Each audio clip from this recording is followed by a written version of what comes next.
My father smiled as he raised his glass, the room already leaning toward him, already ready to laugh. "Now this," he said, placing a hand lightly on my shoulder, "is my younger daughter. Not exactly the one we brag about, but she insisted on coming anyway." The laughter came fast, polite, controlled, cruel in the way only polite laughter can be. Then the Navy SEAL my sister was about to marry stepped forward, reached out to shake my hand, and froze. His eyes dropped to my posture, my insignia. He stepped back, and then in front of everyone he saluted.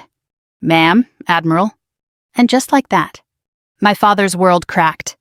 The chandelier light above us felt too bright. That's what I remember first.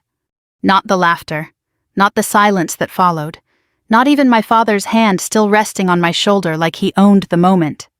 It was the light, golden and expensive and deliberate, pouring down over polished marble floors and carefully arranged flowers, illuminating every face in that room with the kind of clarity that left nowhere to hide. I didn't move.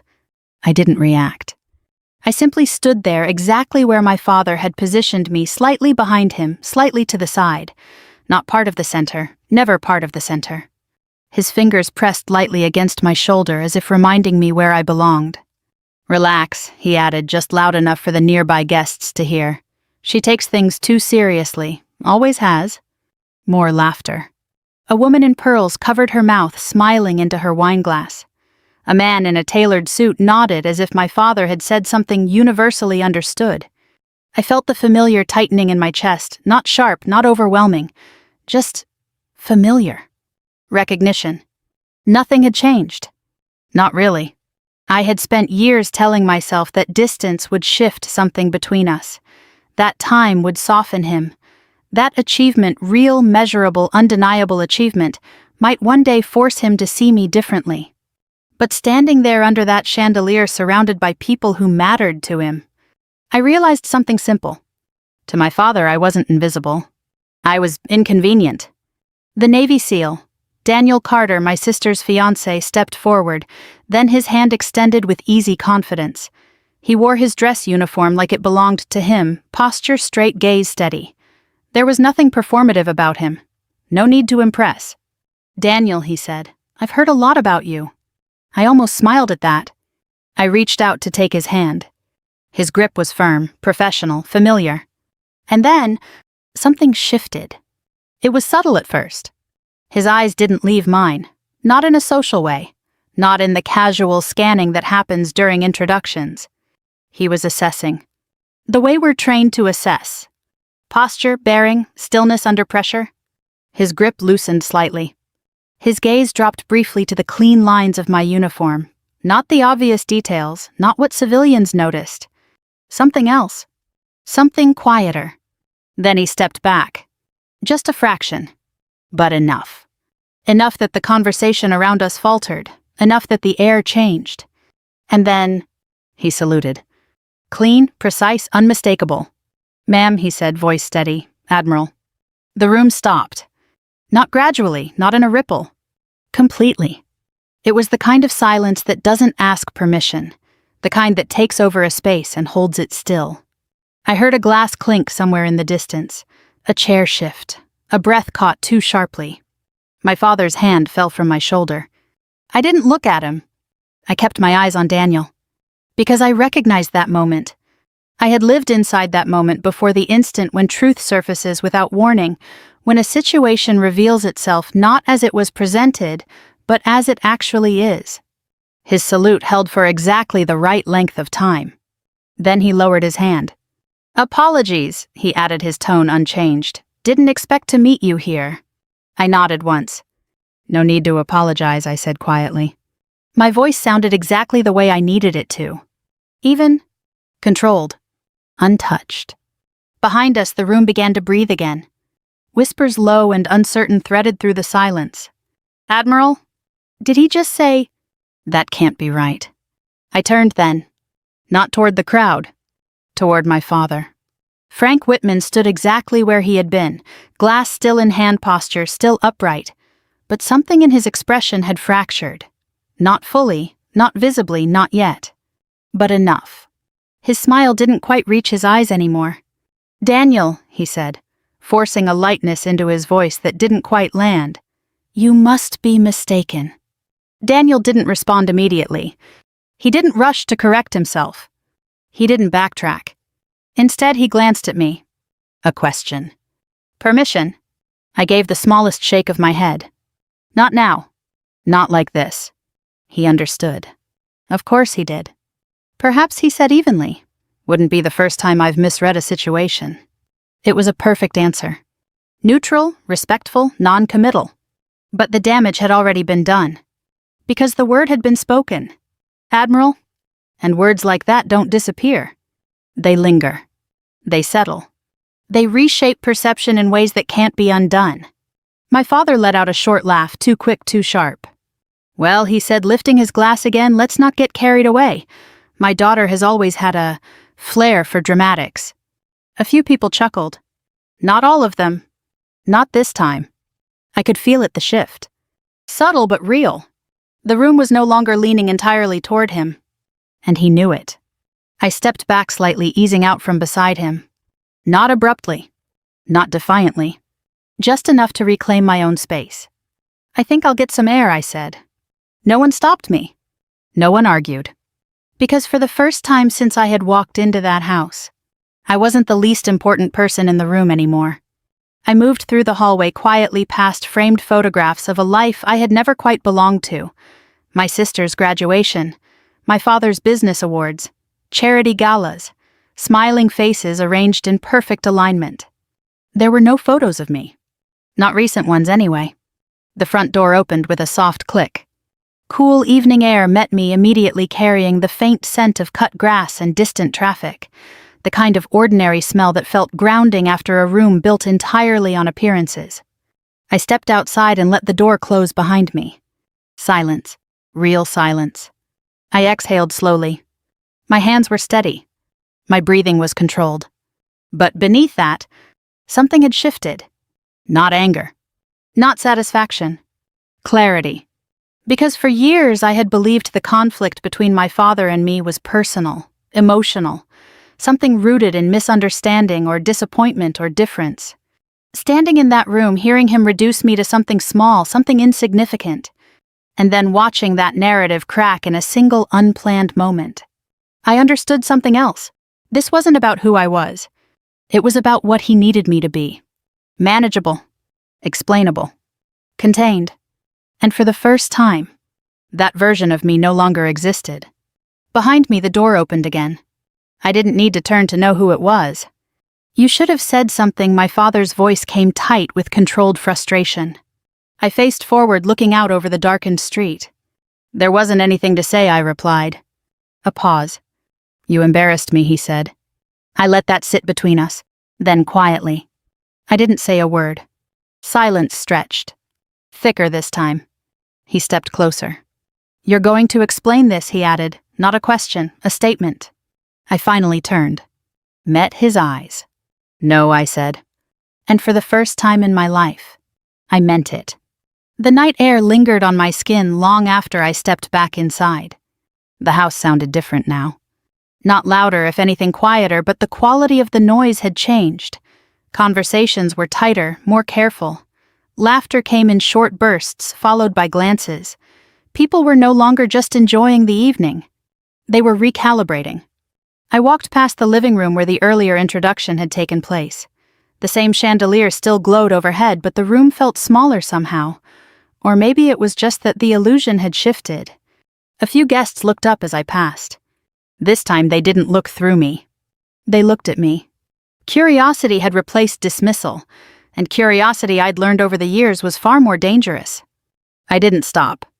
I moved toward the back hallway instead, where the noise faded into something manageable. The walls were lined with photographs frames arranged in perfect symmetry, every image curated. My father believed in presentation. He always had. I slowed in front of one frame. My sister Emily stood in a white dress, smiling at something just outside the camera's view. My father stood beside her, hand resting proudly at her back. They looked like a magazine cover, effortless, polished, complete. I wasn't in that photo. I wasn't in most of them. There had been a time when that absence hurt. When I was younger, I used to notice it immediately, Every wall, every album. I'd search for myself the way a child looks for proof they belong. Sometimes I'd find one tucked into a corner or taken before I'd grown into the version of myself my father no longer recognized. Other times there was nothing. And over time I stopped looking. Funny, isn't it? Emily's voice came from behind me. I turned. She leaned against the doorway, arms folded loosely, her expression unreadable. Up close, she looked exactly the way people expected her to, graceful, composed, the kind of beauty that didn't need explanation. "You always stop at that one," she said, nodding toward the photo. I didn't realize I did. She smiled faintly. "You do." Silence settled between us, not uncomfortable, just familiar. We had never fought the way other siblings did. No dramatic arguments, no shouting matches. Our distance had always been quieter than that. More permanent. "Daniel seems impressed," she said after a moment. I met her gaze. "He's observant." "That's one way to put it." She stepped further into the hallway, her heels soft against the wood floor. "Is it true?" she asked. The question hung in the air, carefully neutral. I didn't answer immediately. Instead, I studied her. Emily had always been good at this, asking without asking, positioning herself so that she never had to commit first. It wasn't manipulation exactly. It was preservation. "Does it matter?" I asked. She tilted her head slightly. "It might." "To you," I pressed. A pause. Then quietly to Dad. "Of course." I nodded once. "That sounds right." She exhaled just barely. "You know how he is," she said. "He doesn't like being surprised." No, I agreed, he doesn't. We stood there for another moment, the weight of unsaid things pressing in around us. "You could have told us," she added. I considered that. When I asked. At Thanksgiving, between the polite questions and the polite silence. Or maybe at Christmas, right after Dad introduced you as the one he was proud of. Her jaw tightened slightly. "That's not fair." "No," I said evenly, "it's accurate." She looked away first. "That wasn't new." "Daniel's going to ask more questions," she said, shifting the subject just enough to regain footing. "He won't let this go." I wouldn't expect him to. "And Dad?" She hesitated. "He's already upset."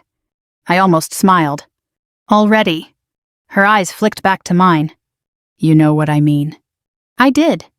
My father didn't lose control in public. Not fully. Not in ways that couldn't be recovered with the right words, the right gestures, the right narrative. But I had seen the crack. And so had she. "I'm not here to cause problems," I said. Emily let out a soft, humorless breath. "You don't have to try." That landed. Not because it was cruel, but because it was honest. For my father, my existence had always been disruptive. Even when I wasn't in the room. "I should get back," she said after a moment. "People are asking questions." "Of course they are." She paused at the doorway, then glanced back. "Just be careful," she added. It wasn't concern. Not exactly. It was something closer to warning. Then she was gone. I remained in the hallway for a few seconds longer, letting the quiet settle again. Then I moved. Upstairs. My old room was at the end of the corridor, exactly where it had always been. The door opened without resistance, revealing a space that felt frozen in time. The furniture hadn't changed. The layout hadn't changed. Even the faint scent, clean linen, and something floral was the same. But the details told a different story. The shelves were empty. The desk cleared. The walls bare. Anything that had once belonged to me had been removed. Not recently. Carefully. Deliberately. As if erasing me had been part of maintaining order. I stepped inside and closed the door behind me. For a moment I just stood there. Breathing. Remembering. 17. That was the last time I had stood in this room and felt like it might still be mine. The acceptance letter had arrived on a Tuesday. West Point. I hadn't expected to get in. Not really. But when I held the envelope in my hands, thick, official, undeniable, I felt something I hadn't felt in a long time. Possibility. I brought it downstairs. My father was in the study reviewing something on his laptop. He didn't look up immediately when I entered. "Dad," I said. He glanced up then, just briefly. "Make it quick." I handed him the letter. He took it, scanned the first line, then the second. His expression didn't change. Not surprise. Not pride. Not even disappointment. Just calculation. He set it down on the desk. You're not going, he said. I blinked. I what? It's not a good fit, he continued, already turning back to his laptop. You'll find something more appropriate. Dad, I got in. And you'll decline. The conversation had ended for him. But not for me. I'm not declining, I said, my voice steadier than I felt. That got his attention. He leaned back, slowly studying me in a way that made my chest tighten. Do you have any idea what that environment is like, he asked? The kind of people you'll be surrounded by? Yes. Then you should know better, he said. That's not where you belong. Where do I belong, I asked. He didn't hesitate. Here, he said, with your family, in a life that makes sense. I remember the silence that followed. Heavy. Defining. I'm going, I said. Something shifted in his expression then. Not anger. Something colder. If you walk out that door for this, he said quietly, don't expect us to pretend it's something to celebrate. I swallowed. I'm not asking you to celebrate, I replied. I'm asking you to understand. I understand perfectly, he said. You're making a mistake. Maybe I was. At 17, it's hard to tell the difference between conviction and defiance. But I knew one thing. If I stayed, I would disappear. So I left. The memory faded as quickly as it had come, leaving me standing in the empty room once more. Years had passed since that moment. Deployments. Commands. Decisions that carried weight far beyond anything my father had ever imagined for me. And yet, standing there, I realized something that surprised me. Part of me had always hoped that one day he would see it. Not the rank. Not the title. Me. A knock at the door pulled me back to the present. Sharp. Controlled. I didn't need to ask who it was. Come in, I said. The door opened. My father stood there. For a moment, neither of us spoke. Then he stepped inside and closed the door behind him. We need to talk, he said. I nodded once. Yes, I replied, we do. And this time, neither of us pretended it would be easy. My father didn't speak right away. He stood just inside the room, one hand still resting on the doorknob, as if he hadn't fully decided whether he intended to stay or simply to mark the moment and leave. That was his way. Control didn't always come through action. Sometimes it came through hesitation, through making the other person wait. I didn't fill the silence. I had learned a long time ago that silence unsettled him more than confrontation ever could. Finally, he stepped forward. Slowly, deliberately. His gaze moved across the room, taking in the stripped shelves, the empty walls, the absence of anything that once belonged to me. You've kept it minimal, he said. It was almost a compliment. Almost. I don't live here, I replied. No, he agreed, you don't. Another pause. Then he turned to face me fully. Explain what happened downstairs. Not a question. Never a question. I leaned lightly against the edge of the desk, folding my arms, not defensively, just comfortably, grounded. There's nothing to explain, I said. He recognized something. He reacted. That's not how this works, my father snapped, the first crack in his composure surfacing. People don't just salute strangers. I'm not a stranger. His jaw tightened. To him he pressed. I held his gaze. Number. The word settled between us like something solid. Unmovable. He exhaled sharply through his nose, pacing once across the room before stopping again. You're going to tell me exactly what you've been doing, he said. And I want the truth this time. I almost laughed. Not because it was funny, but because of how familiar it felt. The assumption. The idea that the truth had always been available to him if only I had chosen to share it properly. I've always told you the truth, I said quietly. No, he countered immediately. You've told me pieces, you've withheld context, I've told you what you were willing to hear, I interrupted. That stopped him. For a moment, something unreadable flickered across his face. Then it was gone. You think this is a game, he asked. I think you're uncomfortable, I replied. Silence. Heavy, pressing. He stepped closer, his voice lowering. You embarrassed me in front of people who matter, he said. Do you understand that? I met his eyes without flinching. I didn't say anything, I repeated. That's not the point. No, I agreed, it is. His expression hardened. You've always been difficult, he said. Always pushing, always resisting. It's exhausting. I considered that. then nodded once. Then stop trying to control me. The words landed harder than I expected. Not because they were loud, but because they were simple. Direct. For a moment he didn't respond. Then he let out a short, humorless laugh. You think that's what this is, he said. Control. I think that's what it's always been. His eyes narrowed slightly. Everything I've done has been for this family, he said. For stability, for reputation, for you, I finished. That was the second crack. Smaller than the first, but deeper. You have no idea what it takes to maintain what I've built, he said, his voice tightening. No, I agreed, but I know what it costs. We stood there facing each other across a distance that had never really been about space. Finally, he shook his head. This isn't over, he said. I know. He turned toward the door. Paused. Then, without looking back. Be ready to explain yourself tomorrow. The door closed behind him with a quiet final click. I exhaled slowly. My pulse was steady. My breathing controlled. But beneath that, something had shifted again. Not in him. In me. Because for the first time I wasn't waiting for him to understand. I wasn't hoping for it. The knock came again less than a minute later. Different rhythm. Lighter. I crossed the room and opened the door. Daniel Carter stood in the hallway, his posture relaxed, but his expression focused. Do you have a minute? He asked. I stepped aside. Of course. He entered, closing the door behind him with a quiet precision that told me everything I needed to know. This wasn't a casual conversation. He took a quick look around the room, taking in the emptiness, the absence, the deliberate removal of anything personal. Then his eyes returned to me. That's not how someone gets treated who's done what you've done, he said. Straight to the point. I appreciated that. People see what they expect to see, I replied. And your father expects to see less, he said. I didn't answer. I didn't need to. He stepped closer, lowering his voice slightly. I need to ask you something, he said, and I need you to answer honestly.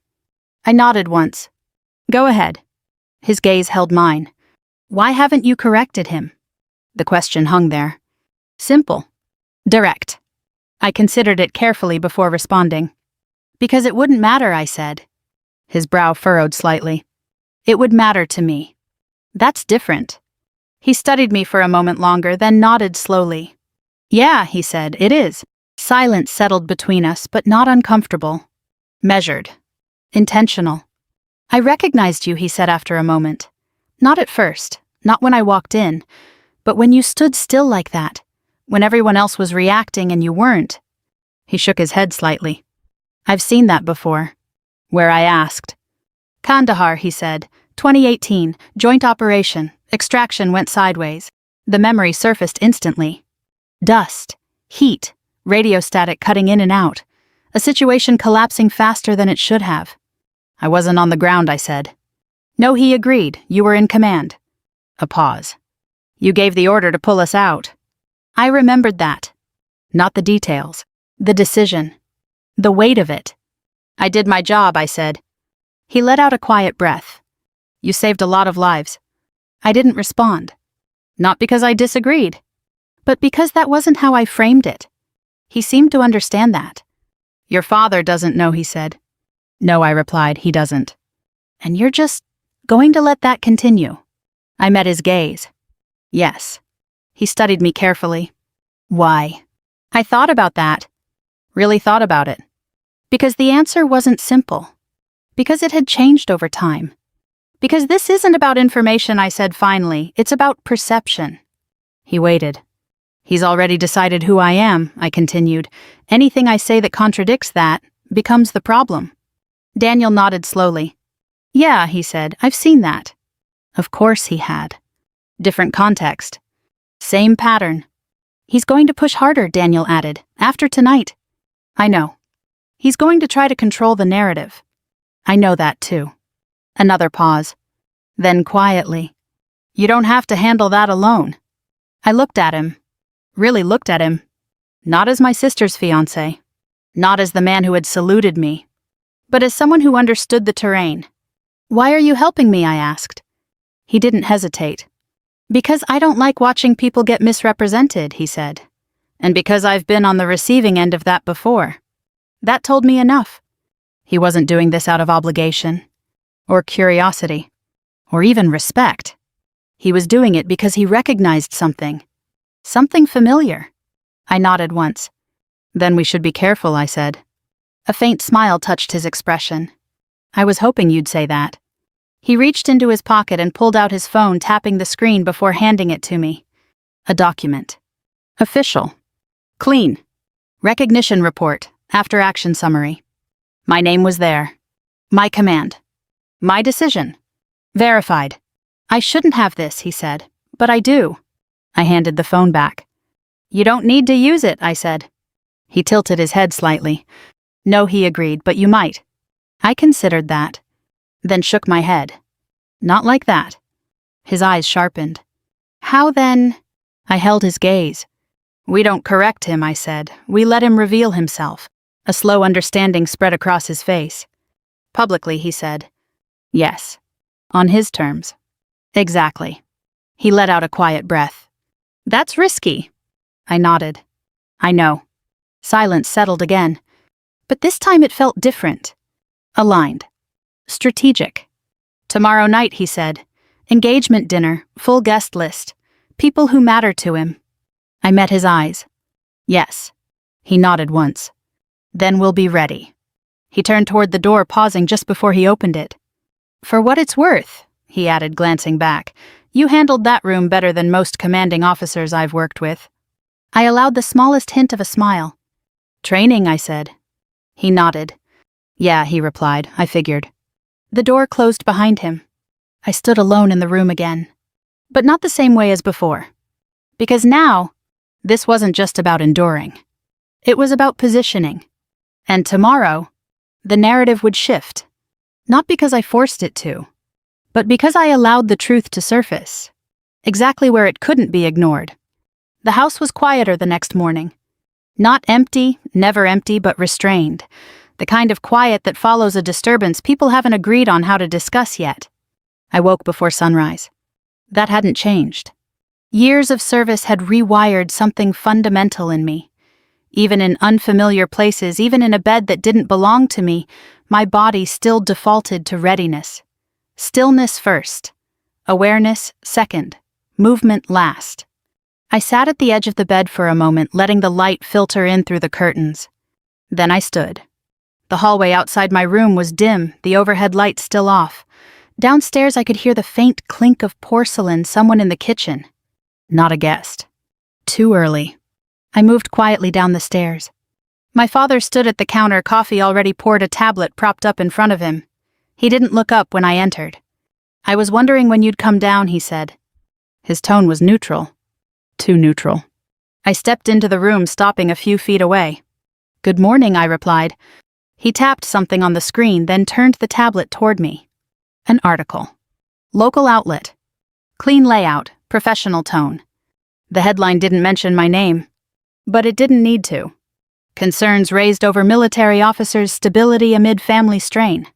I read the first paragraph, then the second. Each sentence carefully constructed. No direct accusations, just suggestions, anonymous sources. Context shaped just enough to tilt perception. Emotionally volatile. Estranged from family. Fixated on rank and validation. I set the tablet back on the counter. When did this go live, I asked. An hour ago, he said. I nodded once. You move quickly. He lifted his coffee, taking a measured sip. I move efficiently, he corrected. Of course he did. I leaned lightly against the counter, my posture relaxed, my breathing even. This is sloppy, I said. That got his attention. He set the cup down. Sloppy, he repeated. It's rushed, I clarified. The sourcing is thin, the framing is obvious. His eyes narrowed slightly. You think you understand how this works, he asked. I think I've seen enough versions of it, I replied. Silence stretched.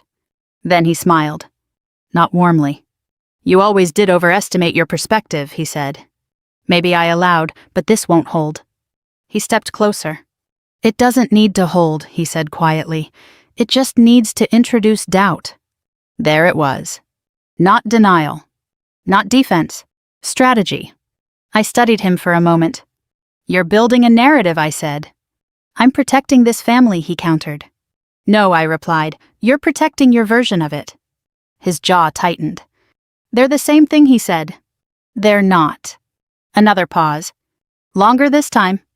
Then he turned away, picking up a folder from the counter. Tonight, he said, placing it in front of me is important. I didn't touch it. Emily's future depends on how this evening goes, he continued. Her fiancé's family, their connections, their expectations. I'm aware. Then you understand why we need to be aligned. Aligned. The word settled heavily between us. I'm not interested in alignment, I said. He ignored that. Inside that folder, he continued tapping it lightly, is a simple agreement. I didn't need to open it. I already knew. You'll keep a low profile tonight, he said. No uniform, no discussions about your work, no surprises. I don't plan to cause a scene. That's not enough, he replied. You'll also sign the document. I looked at the folder, then back at him. What document? He smiled slightly. Asset consolidation, he said. Your mother's estate was never properly structured. This simplifies things. By removing my claim. By clarifying it. In your favor. In the family's favor. I let out a slow breath. You've already decided how this ends, I said. Yes, he replied, I have. I picked up the folder then. Opened it. The language was precise, legal, final. Irrevocable transfer, full relinquishment of claim, effective immediately. I closed it. You're asking me to give up everything my mother left me, I said. I'm asking you to do what's right, he corrected. For who? For your sister. Of course. She's starting a new life, he continued. She needs stability, support. And You don't need a house you never use, he said. You don't need assets you don't manage. You have your career. The way he said it. Dismissive. Contained. I'm not signing this, I said. The words were quiet. Final. His expression didn't change immediately. But something behind it did. You haven't even had it reviewed, he said. I don't need to. That's not how responsible people operate. That's not what this is about. His voice sharpened. This is about family. No, I replied. It's about control. The word landed clean. He took a step closer. You're going to make this difficult, he said. I'm going to make this clear. Silence. Then slowly he nodded. Fine, he said. Have your attorney review it. I raised an eyebrow. You're offering that. I'm allowing it, he corrected. There it was again. The language of ownership. Even now. I placed the folder back on the counter.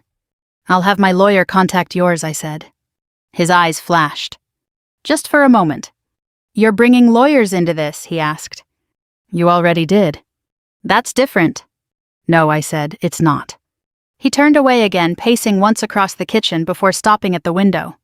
For a few seconds, neither of us spoke. Then, you're making a mistake, he said. I didn't respond. You always do this, he continued. You push, you resist, you turn everything into a confrontation. I'm setting a boundary. You're creating a problem. I'm refusing to be one. That stopped him. He turned back slowly. You think you're in control here, he said.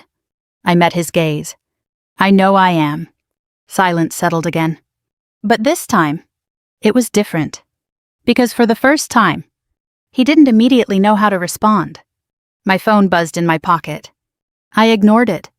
So did he. After a moment, he let out a slow breath. This isn't over, he said. I didn't expect it to be. He nodded once.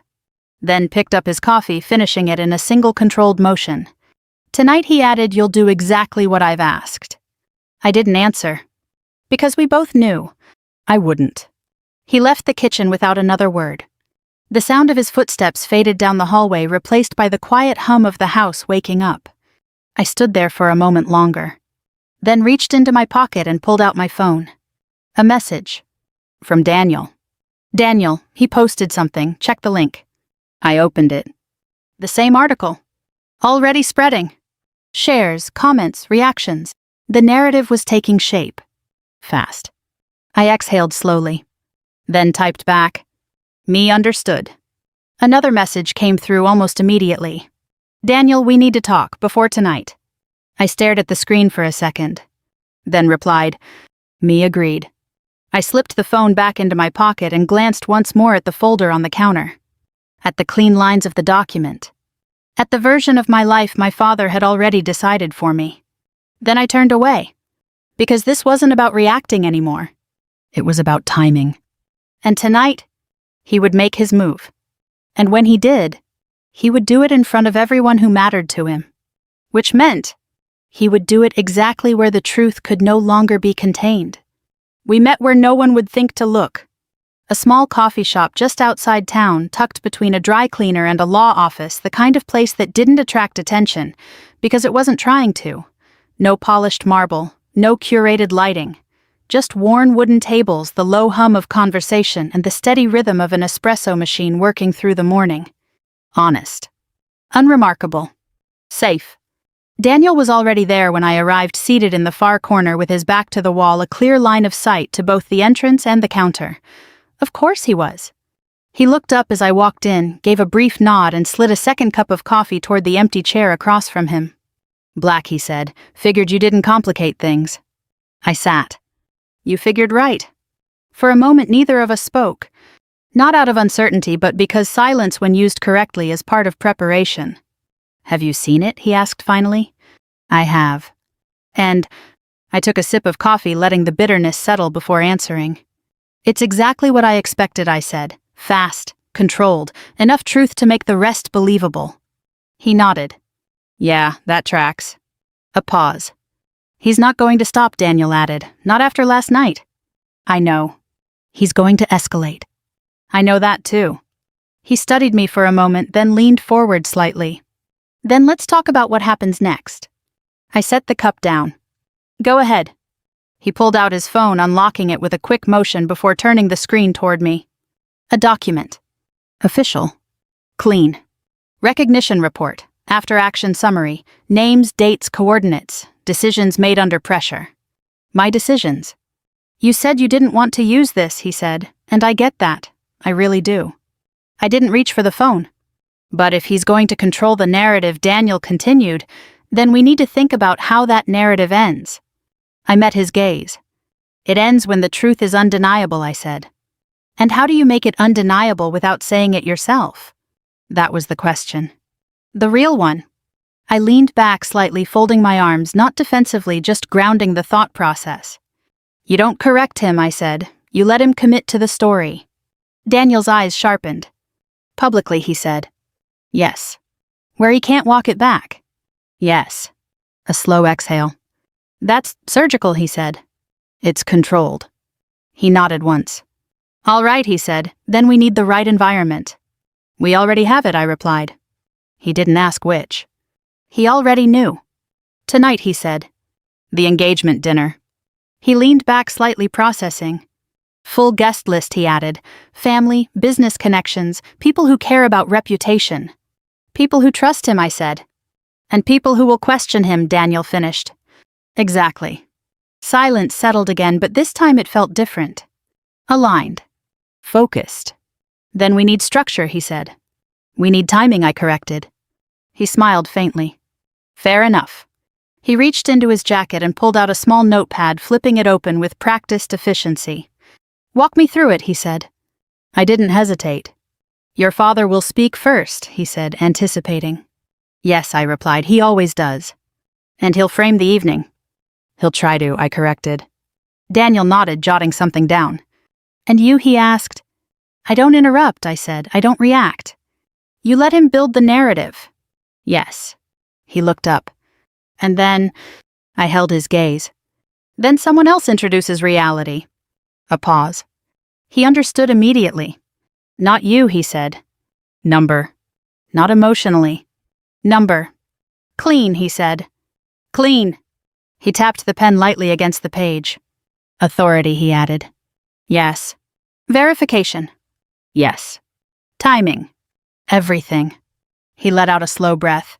"This isn't about winning an argument," he said. "No," I replied. "It's about ending one." Silence. Then, "There's someone else," he said. I tilted my head slightly. "Who?" "A contact," he replied. "Senior, high enough that his word doesn't get questioned." "Pentagon." He nodded once. Retired 4-star, still connected, still respected. I considered that. Will he confirm, I asked. He already has, Daniel said, turning the phone back toward me. A video this time. Short. Direct. A man in uniform. 4 stars, no ambiguity. He spoke clearly, precisely. Confirmed my name. My rank. My command. No embellishment. No emotion. Just fact. I watched it once. Then handed the phone back. That's enough, I said. Daniel studied me carefully. You're not surprised. Number. You're not relieved. Number.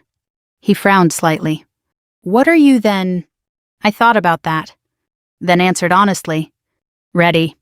That seemed to settle something in him. He nodded once. Good, he said. Another pause. Then, there's one more thing, he added. I waited. He's going to try to isolate you before tonight, Daniel said. Private conversation, maybe more pressure, maybe something legal. I expect it. And if he does, I met his gaze. I don't engage, I said, not emotionally, not defensively. You document, he said. Yes. You hold the line. Yes. A faint smile. Yeah, he said, that tracks too. We sat there for a moment longer, the plan settling into place between us.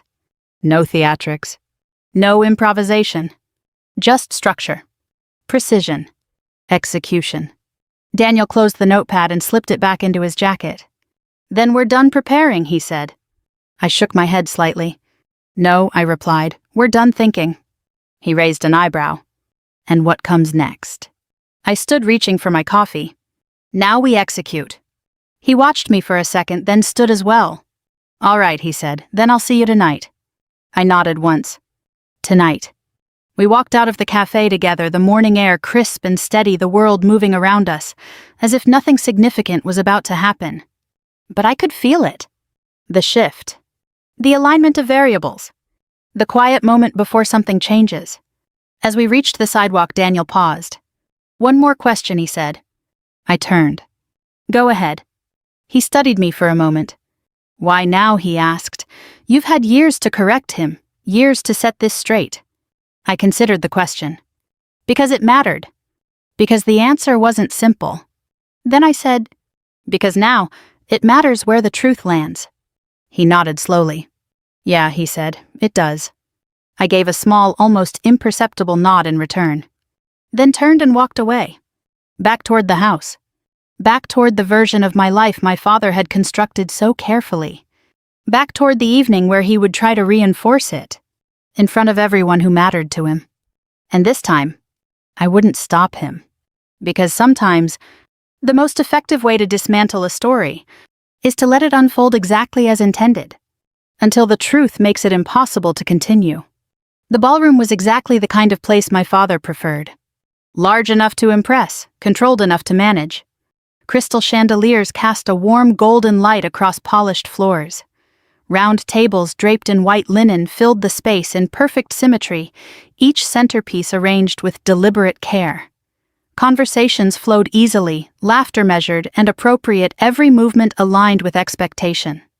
Reputation lived in rooms like this, and tonight, my father intended to reinforce his. I arrived 10 minutes before the program began. Not early enough to draw attention. Not late enough to be noticed. Just present. The dress uniform felt heavier here than it did on base, not because of the weight, but because of what it represented in a room like this. To most of the people around me, it was symbolic at best. To a few, it meant something else. I took a seat near the back. Not hidden. Not central. Positioned. From there, I could see everything. The stage, the podium, the front tables where my father sat, surrounded by people who had built their lives on perception and influence. Emily sat beside Daniel, her posture composed, her expression carefully neutral. She looked like she belonged. She always had. Daniel caught my eye briefly. Just a glance. A confirmation. Nothing more. I gave the smallest nod. Ready? The MC stepped forward, welcoming everyone with practiced warmth. A few light remarks. A joke that landed just enough to relax the room.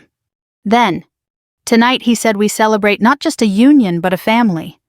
Applause followed. Polite, expected. And to begin, he continued, we invite Mr. Frank Whitman to say a few words. My father stood. Of course he did. He moved to the stage with the same confidence he had carried my entire life, adjusting his cufflinks as he walked, offering a smile that had opened doors for decades. He took the microphone. Thank you, he began, his voice smooth, controlled, familiar. The room leaned toward him. It always did. We gather tonight for something special, he continued. A moment of transition, of growth, of legacy. He paused, letting the words settle. My daughter Emily, he said, gesturing toward her, has always understood what it means to build something meaningful, to choose wisely, to represent this family with grace. Applause. Emily smiled politely. My father let it linger just long enough. Then, not all paths are as clear, he added, his tone shifting just slightly. Not all choices lead where we expect them to. The room grew quieter. Subtly. Carefully. He glanced toward the back. Toward me. Some people, he continued, lose their way. They chase things that sound important but forget what truly matters. There it was. Not direct. Not explicit. But clear enough.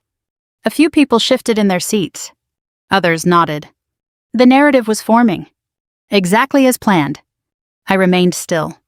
Hands folded. Breathing even. Let him speak. My father lifted his glass slightly. But tonight, he said, his voice warming again, we focus on what's right, what's stable, what's worth investing in. Applause followed. Stronger this time. More confident. He smiled. Satisfied.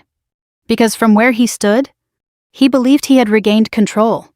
He finished with a final toast, stepping back from the microphone as the room responded exactly as he expected.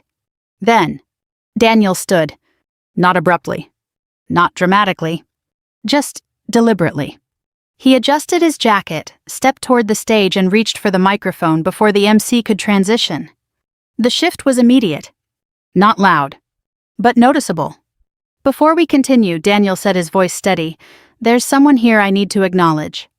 The room quieted. Not completely, but enough. He didn't look at Emily. He didn't look at my father. He looked toward the back. Toward me. Every instinct in the room followed his gaze. I stood. Not quickly. Not reluctantly. Just steadily. Daniel took a breath. Then, Admiral Whitman, he said clearly. The words landed. Hard. Clean. Final. For a moment, nothing happened. Then everything did. Whispers broke across the room like a wave hitting glass. Admiral. Did he say, that's not possible? Daniel didn't rush. He didn't raise his voice. He didn't explain. He simply stepped back and saluted. Precise. Unmistakable. The kind of salute that carries weight not because of how it looks, but because of what it means. The room froze. I returned the salute. Equally precise.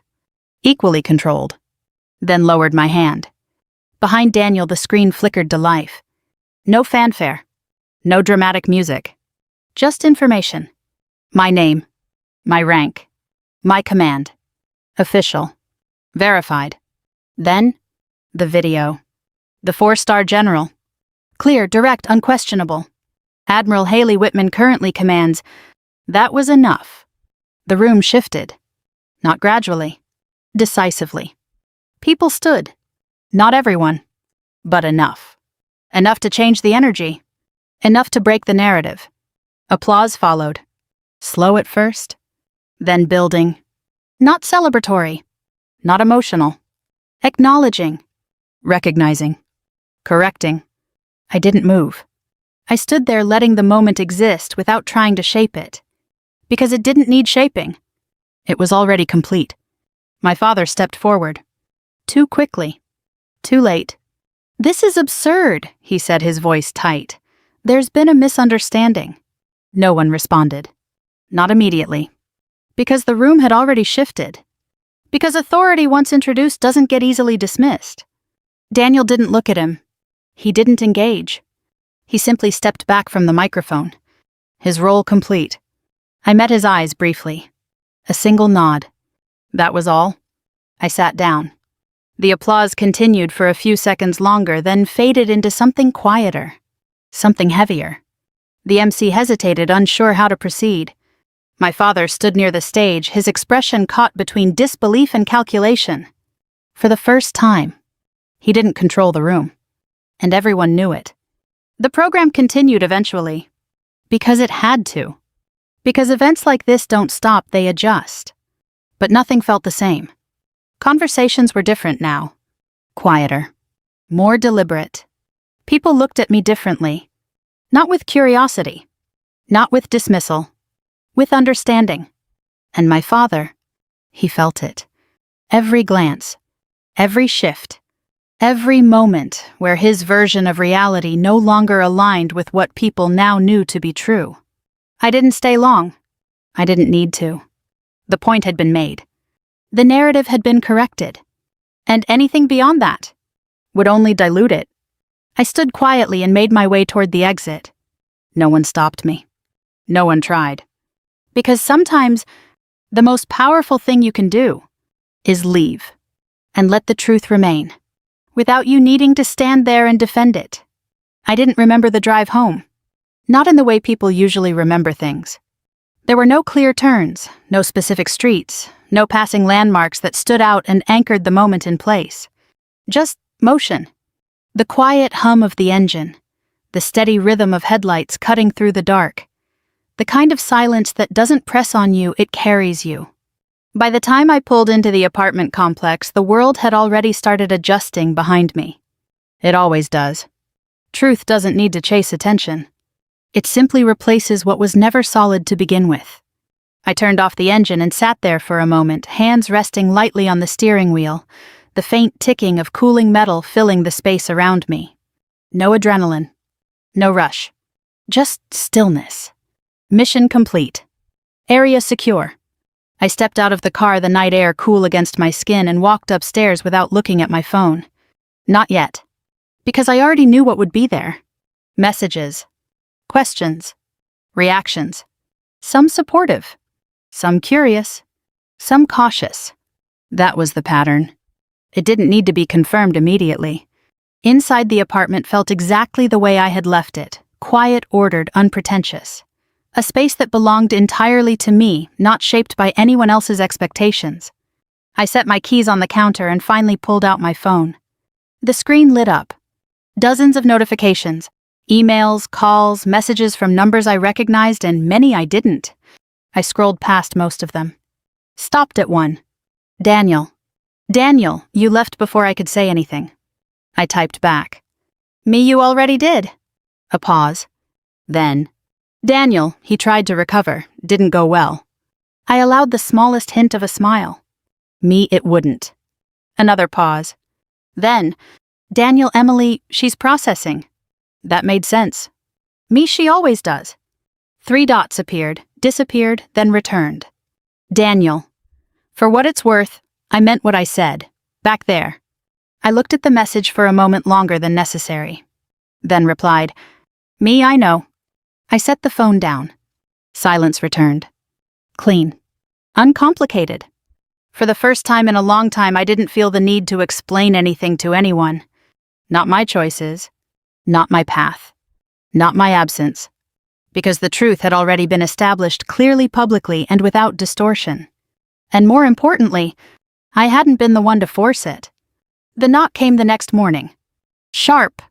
Measured. I opened the door without asking who it was. My father stood there. He looked the same. And completely different.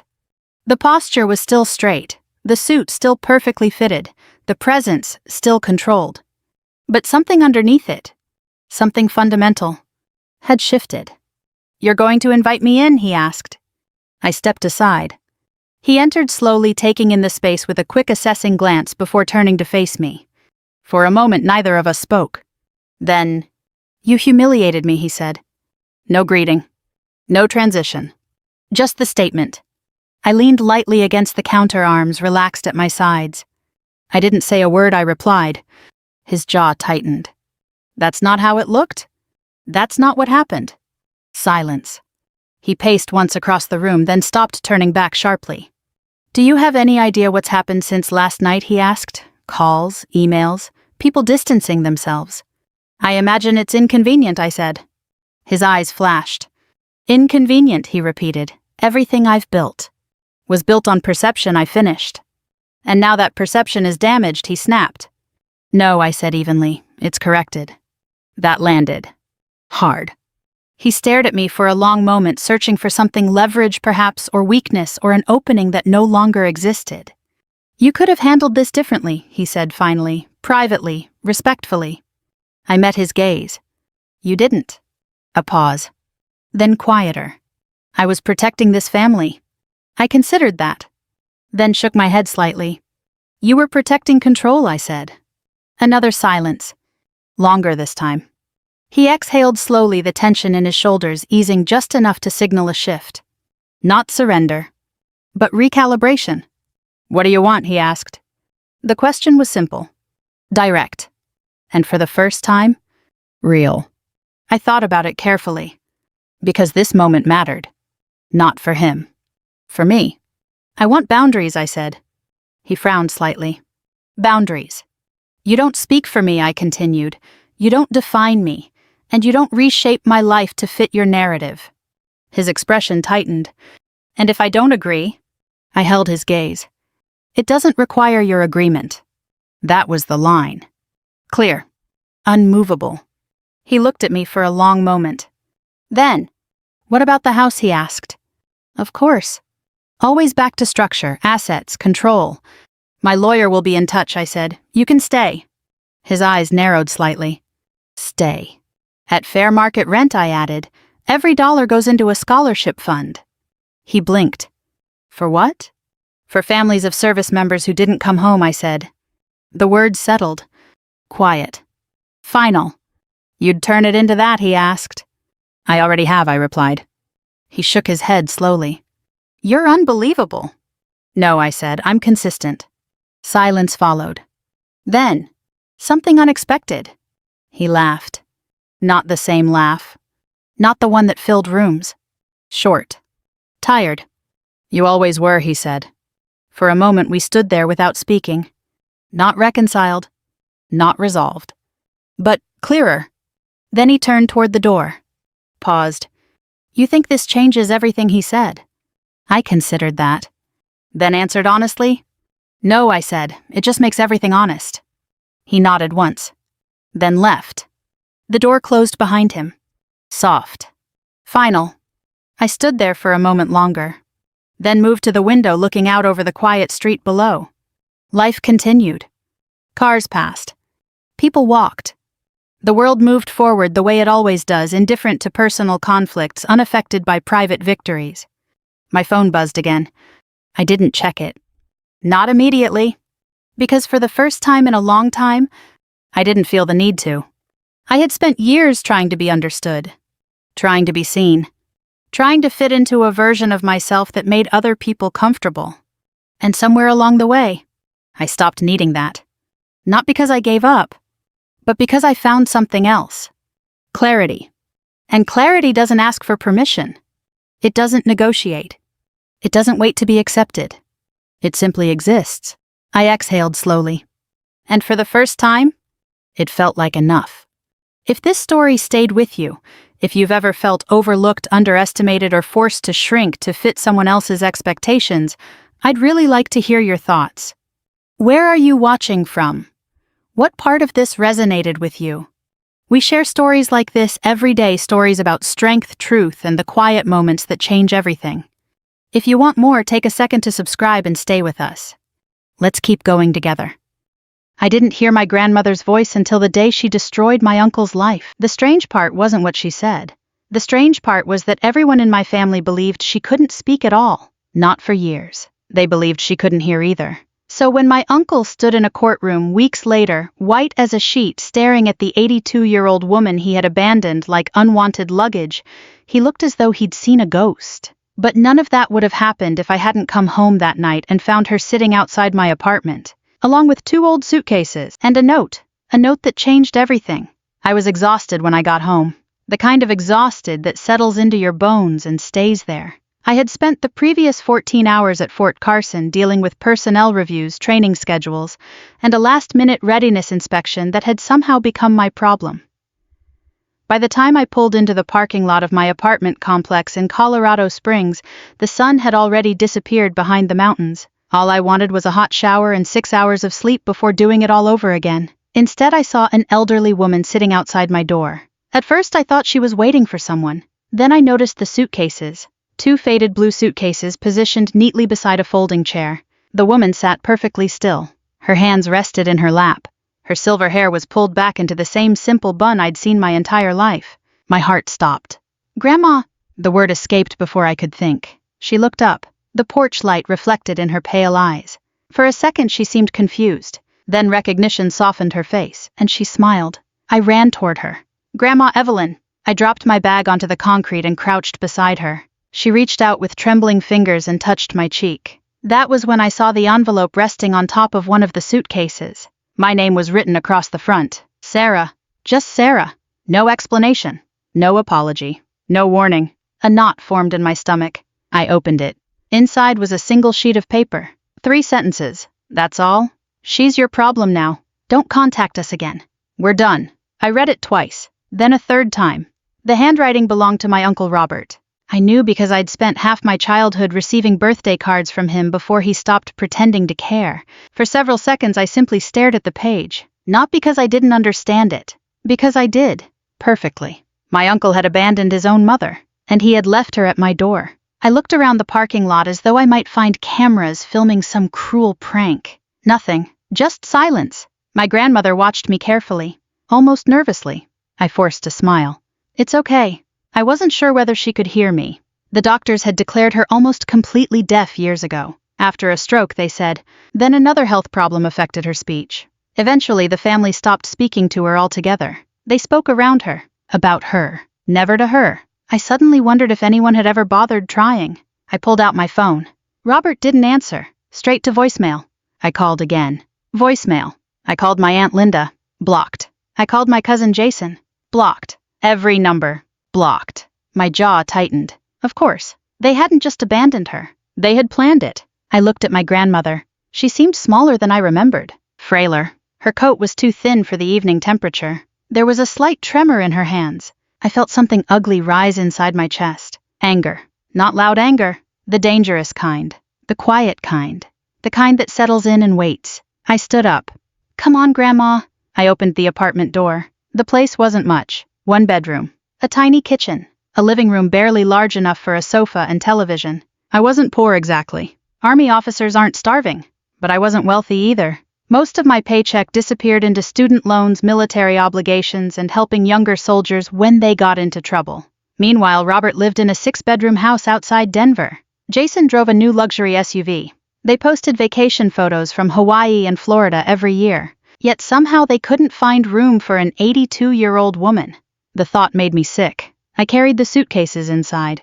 My grandmother moved slowly behind me, looking around as if she didn't want to take up too much space. That hurt more than the note. Nobody should feel like a burden in their own family. I pointed toward the bedroom, then toward myself and the couch. She immediately shook her head. I smiled. No argument. I patted my chest, then pointed toward the couch. Military training helps when words fail. She stared at me for a moment. Then tears filled her eyes. She reached for my hand. I squeezed hers gently. That night I made soup. Nothing fancy. Just what I had. She ate quietly. I sat across from her and watched. There was something heartbreaking about how carefully she folded her napkin, how cautiously she moved, as though she expected someone to tell her she wasn't welcome. After dinner I helped her settle into bed. The same bed I normally collapsed into after long days. She touched the blanket, then looked at me. I could see gratitude in her eyes. And something else. Fear. Whatever had happened before she arrived here hadn't been simple. I knew that much. I turned off the lamp. "You're safe." I wasn't sure she heard me, but I said it anyway. "Nobody's throwing you away again." For a long time I sat alone on the couch staring at the ceiling. Sleep never came. Questions kept circling through my mind. Why now? Why abandon her? Why leave her with me? And why did it feel like something much bigger was hiding beneath the surface? Around midnight I finally remembered the suitcases. I got up quietly and walked toward them. Maybe there would be medication inside. Important documents. Clues. Anything. I opened the first suitcase. Clothes, photographs, a few books. Nothing unusual. Then I noticed a worn leather folder tucked underneath everything else. I pulled it out. Old papers filled the inside. Property records, letters, bank documents, some dated decades earlier. I frowned. Why would my grandmother travel with these? I reached for another file. Before I could open it, 3 sharp knocks echoed through the apartment. Bang, bang, bang. The sound froze me. It was nearly 10 o'clock. Nobody visited at 10 o'clock. Especially not here. I looked toward the bedroom. Grandma was awake. Her eyes were fixed on the door. And for the first time since she'd arrived, I saw genuine fear on her face. Another knock. Harder this time. I stood. Every instinct from 20 years around military culture told me something was wrong. Very wrong. I crossed the room and opened the door. Standing there under the hallway light was Uncle Robert, and he looked furious. Part 2. The papers he wanted her to sign. For a moment, neither of us spoke. Robert stood in the doorway wearing an expensive winter coat that probably cost more than my monthly grocery budget. His silver SUV was visible through the parking lot lights behind him. Everything about him looked polished, successful, respectable. The kind of man strangers trusted immediately. The kind of man who knew exactly how to weaponize that trust. His eyes moved past me and landed on my grandmother. I saw the tension leave his shoulders. Not relief. Calculation. The same expression I'd seen on senior officers during difficult negotiations. He was evaluating the situation, looking for an advantage. "Sarah," he said finally. I didn't move. "What do you want?" His jaw tightened. "I came to check on Mom." I almost laughed. The audacity of it was unbelievable. "You left her outside my apartment." His face remained perfectly calm. "I knew you'd take care of her." I stared at him. There are moments when a lie is so ridiculous that arguing becomes pointless. This was one of them. Behind me, Grandma Evelyn remained seated on the edge of the bed, watching, listening, or at least appearing to listen. Robert stepped forward. I blocked the doorway. "Move." "No." His smile vanished. "Sarah, don't make this difficult." "Then tell me why you abandoned your mother." His eyes flickered away for half a second. "A mistake. People rarely look away when they're telling the truth." Things became complicated. Complicated. I hated that word. People used it whenever they wanted to avoid responsibility. Divorces were complicated. Business deals were complicated. Leaving an elderly woman on someone's doorstep was not complicated. It was cruel. "You're not coming in." For a second I thought he might push past me. Instead, he reached into his coat and pulled out a thick manila envelope. "I need her signature." There it was. The real reason he had come. Not concern. Not guilt. Paperwork. I folded my arms. "What kind of paperwork?" "It's family business." "Then explain it." His expression hardened. "It's private." I held out my hand. "Let me see it." "No." That answer told me everything I needed to know. People hiding nothing don't refuse basic questions, especially when legal documents are involved. I glanced back at my grandmother. She was staring at the envelope, and suddenly she looked terrified. Not confused, not lost. Terrified. Every alarm bell in my head started ringing. Robert noticed it too. His eyes narrowed. "Mom?" He stepped sideways, trying to see around me. "Just sign the papers and we can all move on." Grandma lowered her gaze immediately, like someone expecting punishment. Something about that crushed me. I had seen frightened young soldiers, abused spouses, victims of intimidation. The look was always the same, and now I was seeing it in my 82-year-old grandmother. "No." The word came out sharper than I intended. Robert turned back toward me. "No." "No lawyer." I pointed toward the envelope. "No explanation." I stepped closer. "And absolutely no signatures." For several seconds we stared at each other. Then something ugly flashed across his face. Gone almost immediately. But I saw it. Anger. Real anger. Not because he cared about my grandmother. Because I was interfering. "You think you're smarter than everyone else because you're in the army." I smiled slightly. "No." His nostrils flared. "I think people should understand documents before signing them." His hand tightened around the envelope. Then, unexpectedly, he laughed. A short, humorless laugh. "You've always been dramatic. Always." That word caught my attention. Robert barely spoke to me growing up. He certainly wasn't around enough to know what I'd always been. He was trying to establish authority. Trying to place me back into the role of child. It wasn't going to work. "I'm not signing anything." I pointed toward the parking lot. "Leave." His eyes narrowed. For a moment I thought he might refuse. Then he looked past me again, at my grandmother, and something silently passed between them. I couldn't identify it. Fear on one side, frustration on the other. But it wasn't normal. Not even close. Finally, he turned around. This isn't over. I watched him walk away. The SUV disappeared into the darkness minutes later. Only then did I close the door. The apartment felt strangely quiet. I turned toward my grandmother. She was trembling. Not violently. Just enough to notice. I sat beside her. It's okay. She looked at me. Then toward the door. Then toward the envelope Robert had briefly displayed. Whatever those papers were, she understood them. That much was obvious. I squeezed her hand, and silently promised myself I would find out exactly what my uncle was trying to hide. The following weeks settled into a routine. A strange routine, but a good one. Every morning before reporting to base, I left breakfast ready. Every evening I came home as quickly as possible.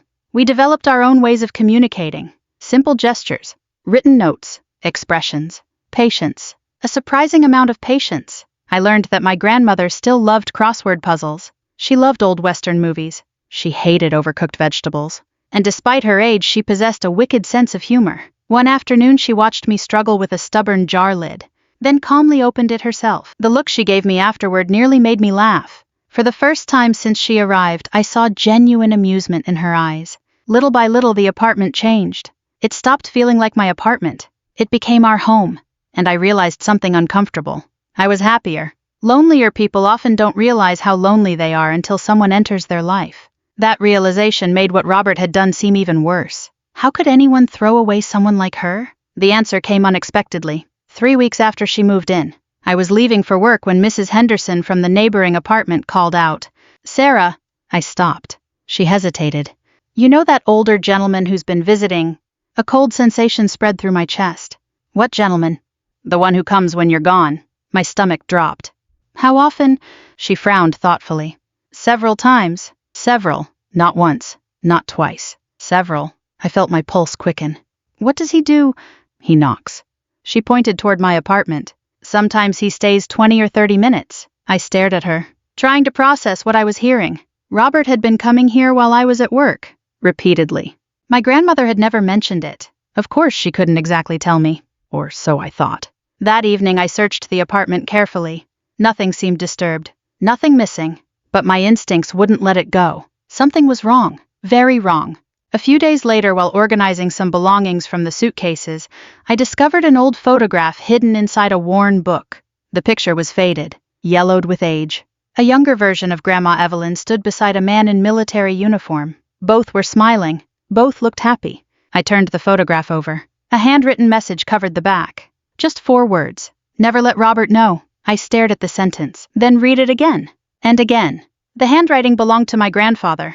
I recognized it from old birthday cards and letters. A chill moved down my spine. Never let Robert know. Know what? The photograph suddenly felt heavier, like a warning sent across decades. Outside, snow drifted quietly past the apartment windows. Inside, my grandmother sat in her chair watching me, her eyes fixed on the photograph. And for the first time, I had the unmistakable feeling that she knew exactly what was happening.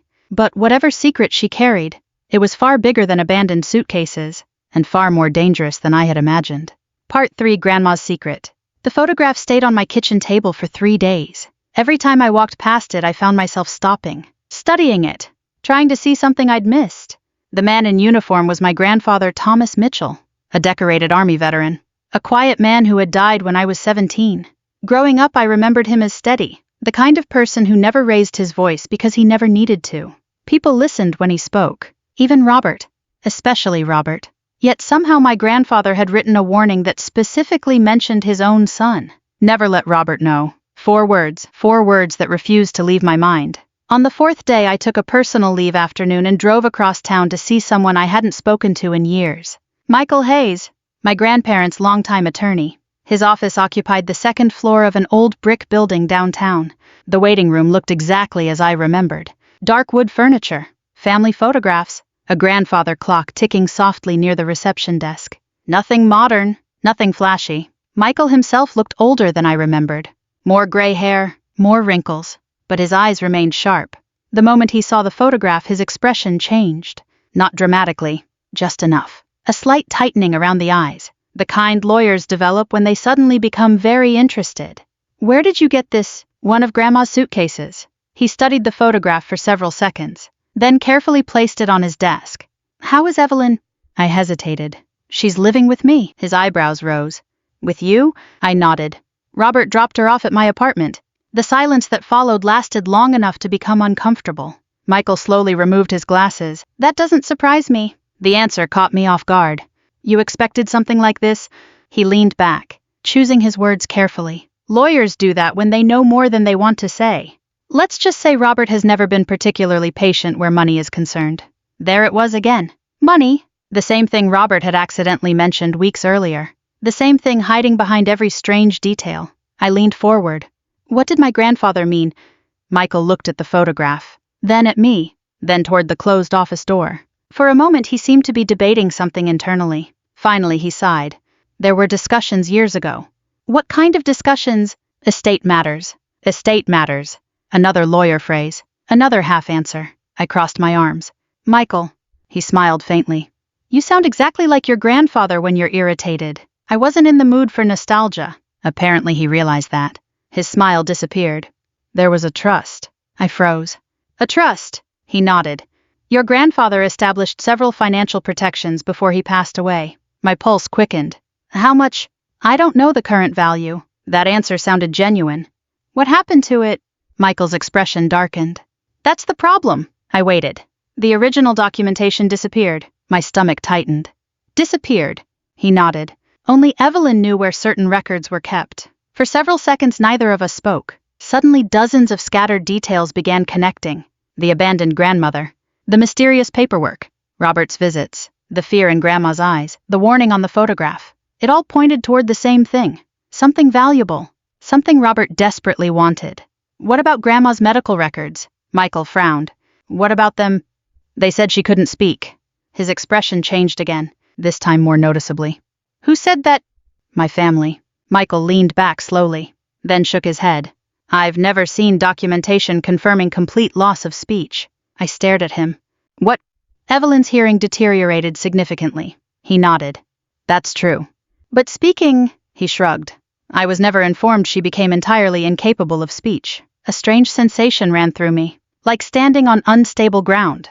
For years, everyone in the family had accepted that Grandma couldn't talk. Nobody questioned it. Nobody challenged it. Nobody investigated it, including me. The realization bothered me more than it should have. I left Michael's office with more questions than answers. The drive home felt longer than usual. Snow-covered mountains stretched across the horizon. Traffic crawled. My thoughts raced. By the time I reached the apartment, dusk had settled over the city. Grandma sat near the living room window knitting. The sight instantly calmed me. For a moment I simply watched her, trying to reconcile the woman in front of me with everything I'd learned. Finally I sat across from her. The photograph rested in my hands. She noticed immediately. Her eyes lingered on it, then drifted away. I took a breath. Grandma. She looked up. I spoke slowly, clearly, not because she was incapable, because I wanted her to understand every word. Can you really not speak? The question hung between us. For several seconds nothing happened. Her face remained unreadable. Then she lowered her eyes. No answer. No reaction. Nothing. I immediately felt guilty. Like I'd asked something unfair. Something invasive. I reached across the table and squeezed her hand. It's okay. Maybe Michael was wrong. Maybe there were details nobody knew. Maybe I was chasing ghosts. That night I convinced myself to stop overthinking. The next morning I returned to work. The following 2 days passed normally. At least they appeared normal. Then everything changed. I finished a training briefing early on Friday. A last-minute cancellation freed my schedule. For once I was heading home before sunset. I remember feeling almost cheerful. That feeling lasted exactly 30 seconds. The moment I stepped into the apartment hallway I heard voices. My apartment door wasn't fully closed. It stood slightly open. My heartbeat accelerated. Instinct took over. Years of military training sharpened my focus instantly. I moved quietly, carefully, one step at a time. Then I heard Robert. Just sign it. The anger in his voice was unmistakable. I reached the doorway, looked inside, and froze. My grandmother sat at the kitchen table. A stack of documents lay in front of her. Robert stood beside her, holding a pen. His face was red, frustrated, desperate. Nobody needs to know. His voice dropped lower. You owe me this. I felt something snap inside me. Get away from her. Robert spun around. Shock flashed across his face. Then irritation. Then fury. What are you doing here? I walked directly between him and my grandmother. What are you doing here? The pen disappeared into his pocket. The documents followed. Too quickly. Far too quickly. Like someone caught stealing. Family business. The same answer. The same lie. I stepped closer. No. His jaw tightened. You don't understand. Then explain it. For several seconds he remained silent. Then the mask slipped. Not completely. Just enough. Enough for me to see what had been hiding underneath all along. Greed. Pure greed. That money belongs to my family. The words escaped before he could stop them. Money. Again. There it was. The truth finally exposing itself. His eyes widened slightly. He realized his mistake. I realized it too. Whatever he wanted my grandmother to sign, it involved money. A lot of money. And he was terrified of losing access to it. Neither of us spoke. Finally, Robert grabbed his coat. This isn't your fight. I looked directly into his eyes. It is now. For a moment I thought he might say more. Instead he left. The door slammed behind him. The apartment fell silent. I turned toward Grandma. She looked exhausted, drained, frightened. I knelt beside her chair. It's over. At least for today. She stared at me for several seconds. Longer than usual. Then her gaze shifted toward the blue suitcase sitting near the bedroom wall. I followed her eyes, confused. When I looked back, she was still watching me. Something felt different, almost electric. Then it happened. The first sound, barely above a whisper. So quiet I thought I imagined it. I leaned closer, my heart pounding. And then I heard her again. A voice. Weak, rough, unused, but unmistakably real. The key. I froze. Every muscle in my body locked. Tears instantly filled my eyes. Grandma swallowed, then forced out 3 more words. The blue suitcase. Part 4. The woman everyone underestimated. For several seconds I couldn't move, couldn't breathe, couldn't think. I just stared at my grandmother. The room seemed to shrink around us. The ticking kitchen clock, the hum of the refrigerator, the distant traffic outside. Everything faded. There was only her, and the words she had just spoken. The blue suitcase. My grandmother's voice was weak, raspy, and fragile from years of disuse. Yet those 4 words hit harder than anything I'd ever heard. Not because they were dramatic, because they were real. She had spoken. After all these years, after decades of everyone deciding what she could and couldn't do, after years of being treated like furniture, like an inconvenience, like someone already halfway gone, she had spoken. Tears blurred my vision. Grandma, her eyes softened. Slowly, carefully, she reached for my hand. Then she squeezed it. The same way she had when I was a child.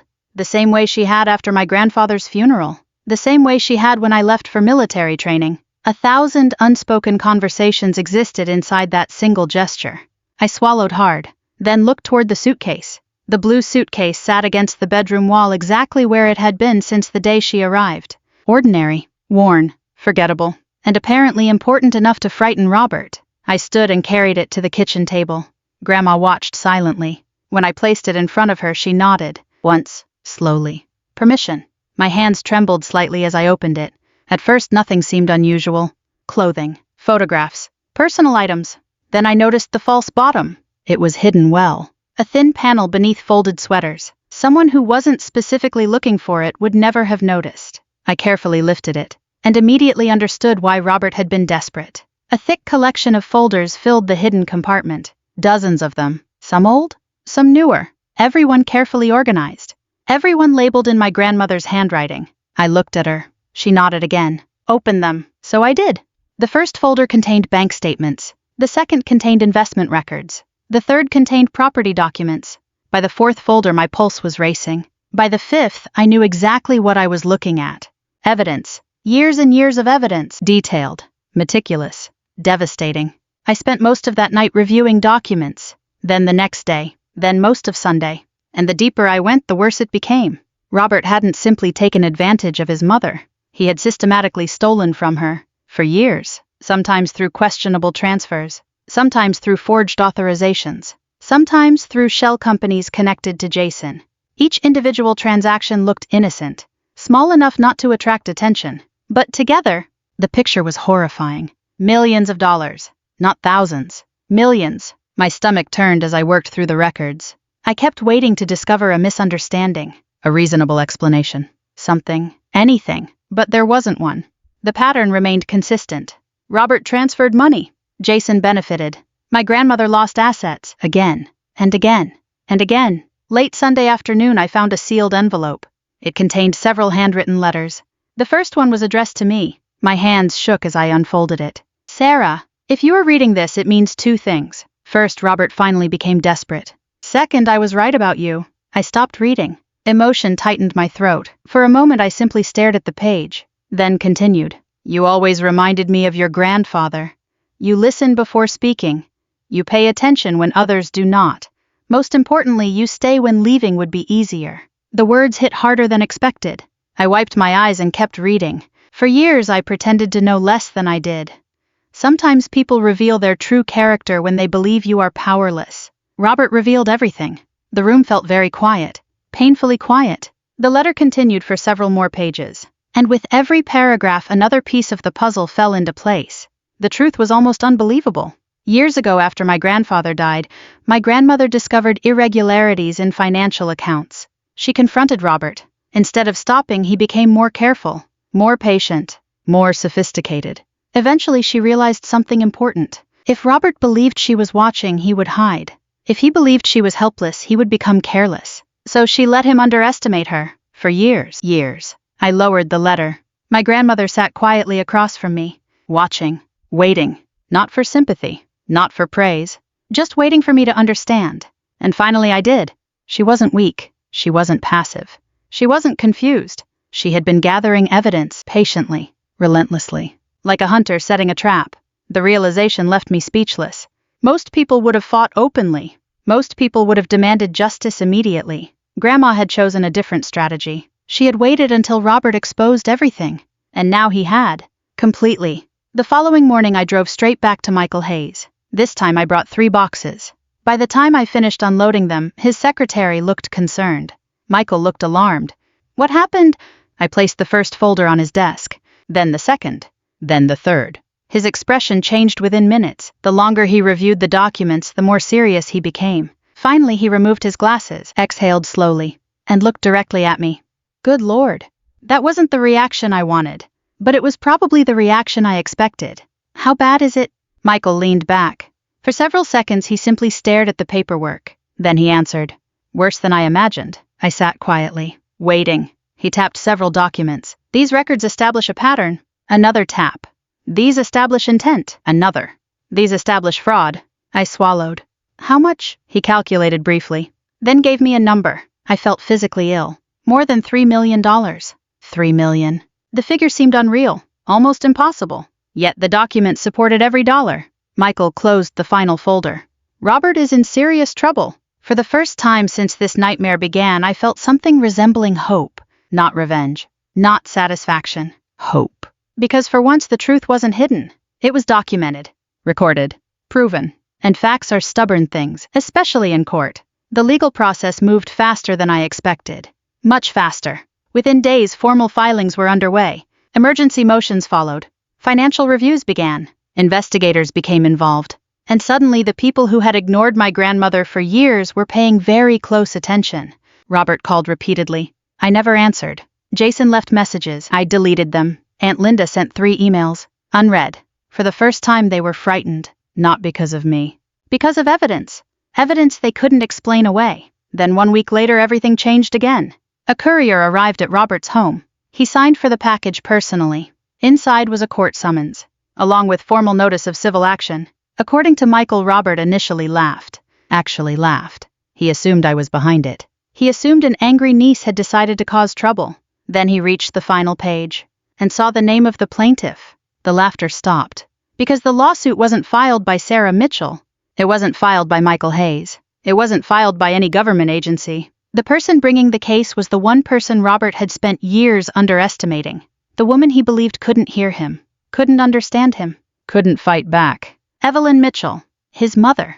Part 5, Grandma finally spoke. The courtroom was quieter than any church I'd ever entered. Not because it was empty, because everyone was waiting for something they couldn't quite define. The hearing had attracted more attention than anyone expected. Financial investigators filled several rows. Attorneys shuffled documents across polished tables. Reporters sat near the back after learning that millions of dollars and years of alleged fraud were involved. And at the center of it all sat my grandmother, Evelyn Mitchell, 82 years old, small, silver-haired, wearing a simple navy dress she had owned for years, looking at first glance like the least powerful person in the room. That illusion lasted exactly 30 minutes. I sat beside Michael Hayes at the plaintiff's table. Across the room, Robert stared straight ahead. His confidence looked forced now, fragile. The man who had swaggered through life believing he controlled every situation was beginning to understand something terrifying. Control is easy when nobody knows the truth. The moment the truth surfaces, everything changes. Jason sat behind him, pale, restless, constantly checking his phone. Neither of them looked anything like the people who had blocked my number after abandoning Grandma outside my apartment. Now they looked worried, very worried. The judge entered. Everyone rose. The hearing began. For nearly an hour, attorneys reviewed financial records, transfers, property documents, and corporate filings. Robert's legal team tried to explain the transactions, tried to portray them as misunderstandings, family arrangements, accounting errors. But every explanation seemed weaker than the one before.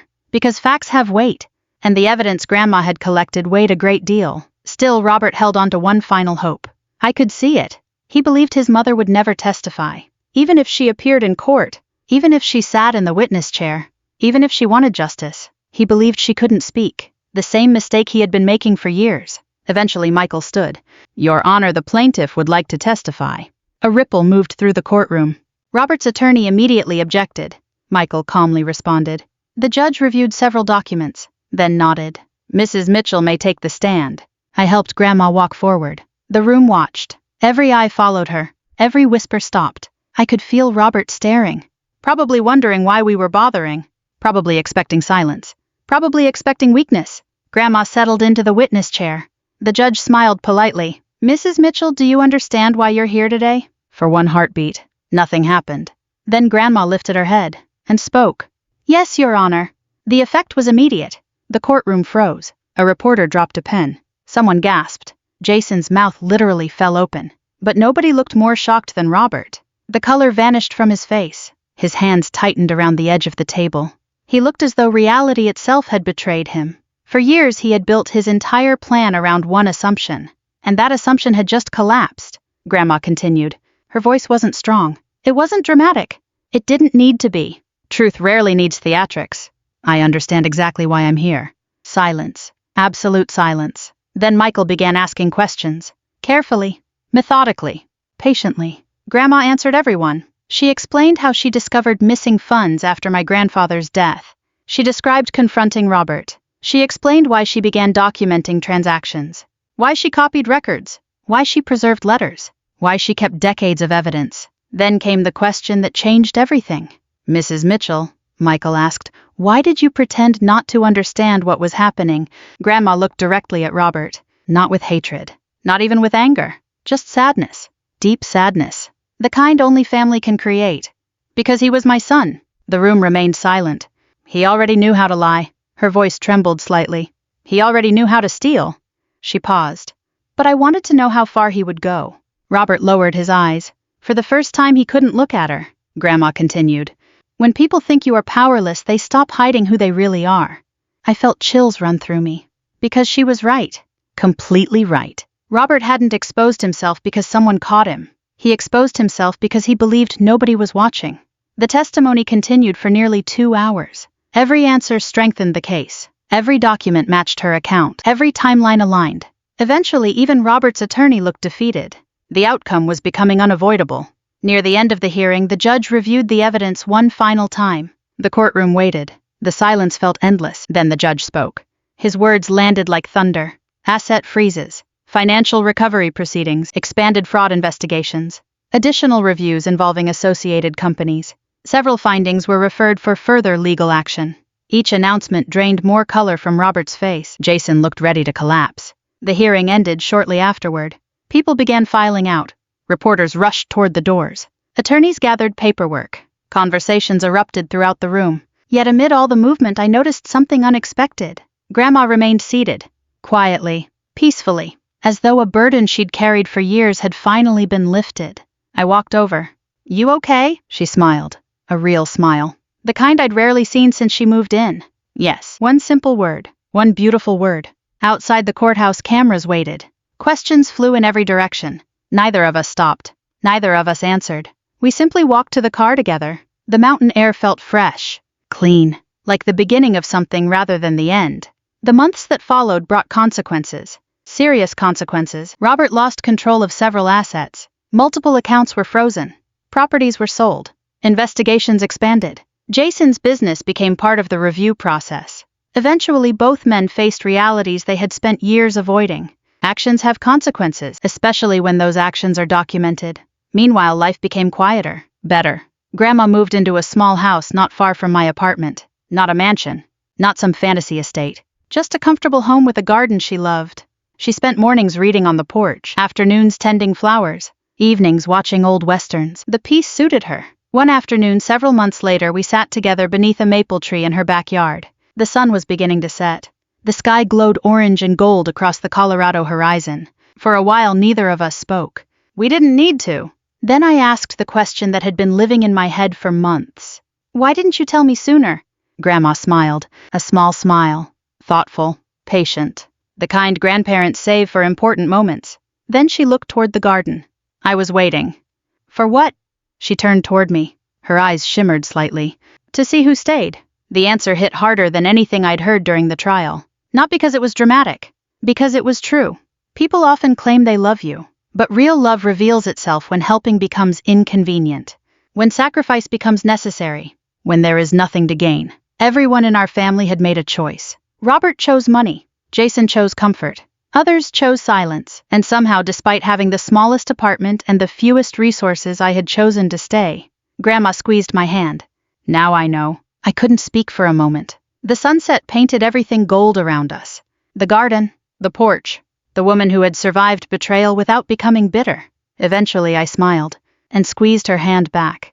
Because after everything that had happened, one truth remained. Family isn't defined by who shares your blood. Family is defined by who stands beside you when everyone else walks away. And sometimes the quietest person in the room ends up speaking the loudest truth of all. If this story touched your heart, I'd love to hear your thoughts. Have you ever discovered who truly cared about you during a difficult time? Leave a comment below and tell me where you're watching from. We share stories like this every day, stories about family resilience, courage, and justice. So if you'd like more journeys like this one, be sure to subscribe and join us. Until next time, take care of the people who stay. Because they're the ones who matter most. Can you even handle pressure? The laughter rolled across the room just as a retired 3-star general nearly dropped his whiskey glass. Most people didn't notice. I did, because I knew exactly why. The men around the table thought they were mocking a quiet middle-aged woman who spent her weekends gardening and attending charity dinners with her husband. What they didn't know was that I'd spent 21 years flying Apache attack helicopters through some of the most dangerous skies on Earth. What they didn't know was that I'd watched tracer rounds rise toward my cockpit at midnight over Afghanistan. What they didn't know was that I still woke up some nights hearing radio calls from soldiers who never came home. And what they definitely didn't know was that the silver-haired general sitting 10 feet away had once signed the recommendation for one of the highest combat decorations I'd ever received. The room was still laughing. Then the general slowly stood up. And everything changed. Part 1. The invitation had arrived 3 weeks earlier. Ryan tossed it onto our kitchen island while I was making coffee. Blake's annual summer gathering, he said. Country club, fancy food, too many rich people pretending they like each other. I smiled. That sounds tempting. It'll make him happy if we show up. I knew what that meant. Blake Harmon was Ryan's oldest friend. Successful developer. Luxury homes. Private golf memberships. A man who measured human worth in dollars and status symbols. The kind of person who never openly insulted anyone. He simply made sure everyone understood where they ranked. For years he'd treated me politely enough. But there was always something underneath. A subtle dismissal. A quiet assumption. In his world, Ryan was the successful one. I was simply Ryan's wife. That assumption never bothered me much. I had spent too many years proving myself to care what strangers thought. So on a warm Saturday evening, Ryan and I drove to the country club overlooking Lake Michigan. The place looked like something from a magazine. White stone columns, perfectly trimmed lawns, luxury cars lined up outside. Men in tailored jackets, women wearing jewelry worth more than most people's annual salaries. As we walked inside, Ryan squeezed my hand. You okay? Why wouldn't I be? You know how Blake is. I laughed softly. I survived military flight school. Ryan grinned. Good point. The ballroom overlooked the water. Sunset painted the lake in shades of gold and orange. Servers moved through the crowd carrying trays of champagne. A jazz trio played near the windows. Everything looked expensive. Everything looked controlled. I recognized that atmosphere immediately. People competing without appearing competitive. People showing off without admitting they were showing off. Blake spotted us almost immediately. Ryan. He crossed the room and wrapped Ryan in a bear hug. Then he turned to me. Emily, good to see you. Good to see you too. His smile was pleasant. His eyes weren't. They rarely were. Within 20 minutes we were seated with a group of couples at a large round table. Most of them were executives, business owners, investors, people who enjoyed talking about work because work had become their identity. The conversation naturally drifted toward success, then stress, then pressure. Apparently everyone wanted to prove they had the hardest life in America. One man described a billion-dollar merger. Another talked about layoffs. A woman explained how difficult it was managing hundreds of employees. The stories kept growing. The pressure became bigger. The stakes became higher. Everyone wanted to win the invisible contest. Ryan mostly listened. I did too. Then Blake leaned back in his chair. You know what people don't understand, he said. Pressure. Several heads nodded. He pointed his wine glass toward another guest. You think making life or death decisions is easy? The man laughed. No kidding, Blake continued. Last year I had $42 million tied up in one project. One mistake and everything could have collapsed. More nodding. More agreement. I took a sip of water. The conversation was becoming predictable. Then Blake suddenly looked at me. His expression carried that familiar amusement. The kind reserved for someone he considered harmless. Emily. I looked up. Yeah, he smiled. Can you even handle pressure? The table erupted with laughter. Not cruel laughter. Not exactly. But dismissive laughter. The kind people use when they've already decided who you are. I heard Samantha chuckle. Oh, come on, Blake. What he said. It's a fair question. Several people smiled. One man said, I'm curious now. They expected me to laugh along. Most people would have. Most people would have deflected. But I felt strangely calm. Maybe because I'd heard variations of that question my entire adult life. Maybe because people often underestimate quiet women. Or maybe because I noticed someone sitting across the room. An older man with silver hair, sharp posture, watchful eyes. General Robert Hayes, retired, 3 stars, former commander, one of the few people in the country who knew exactly what I'd experienced. Our eyes met briefly, then I turned back toward Blake. I smiled, only if it's less than flying an Apache through enemy fire. For half a second silence hovered over the table. Then everyone laughed even harder. A few people nearly spilled their drinks. Samantha shook her head. Oh, that's a good one. Someone else grinned. See, that's the spirit. They thought I was joking. Every single one of them. Except one. Across the room, General Hayes froze. The whiskey glass in his hand tilted slightly. For a moment, I genuinely thought he might drop it. His expression changed. Not surprise. Recognition. The kind shared between people who remember things they'd rather forget. Things involving helicopters, radio calls, and names engraved on memorial walls. Ryan noticed him first. Emily, he said quietly. I followed his gaze. The general was already standing. My stomach tightened. Not from fear. From uncertainty. I hadn't seen him in almost 6 years. Not since a ceremony in Washington. Not since retirement had finally taken him away from military life. The room gradually quieted as he approached. People recognized him immediately. A retired 3-star general tends to command attention without trying. Blake straightened in his chair. Several guests smiled nervously. General Hayes stopped beside our table. His eyes settled on me. For a second, neither of us spoke. Then his face softened into a smile. Colonel Carter. The room went completely silent. I slowly stood. General. He extended his hand. I shook it. It's been a long time. Too long, he said.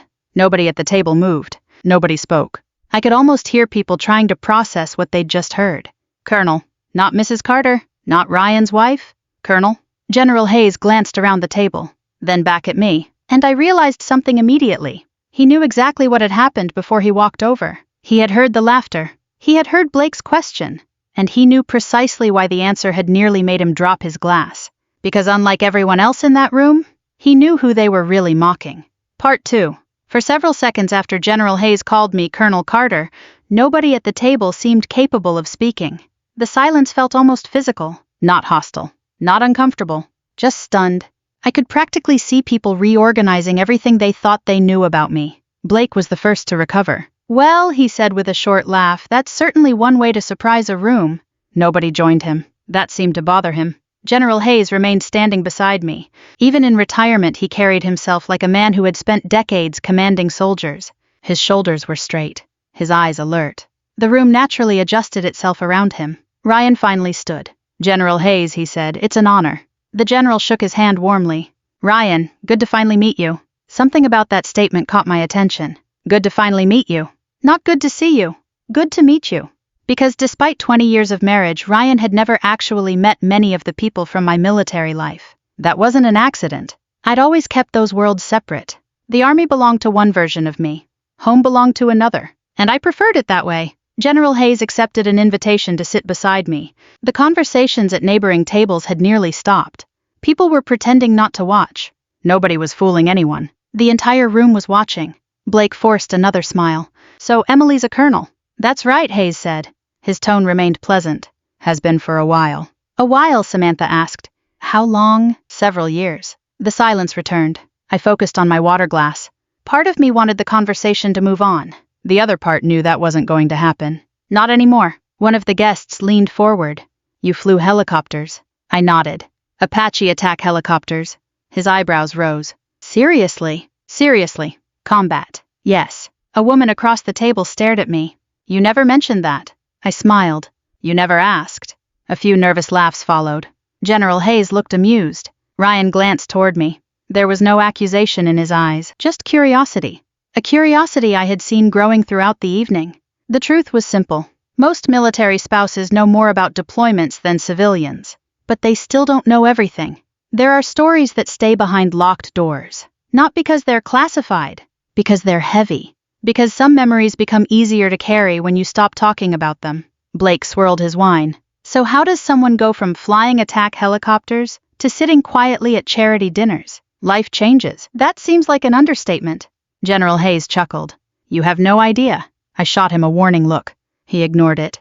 The old man had always enjoyed making me uncomfortable, not maliciously. Like a proud grandfather who knew exactly how to embarrass you.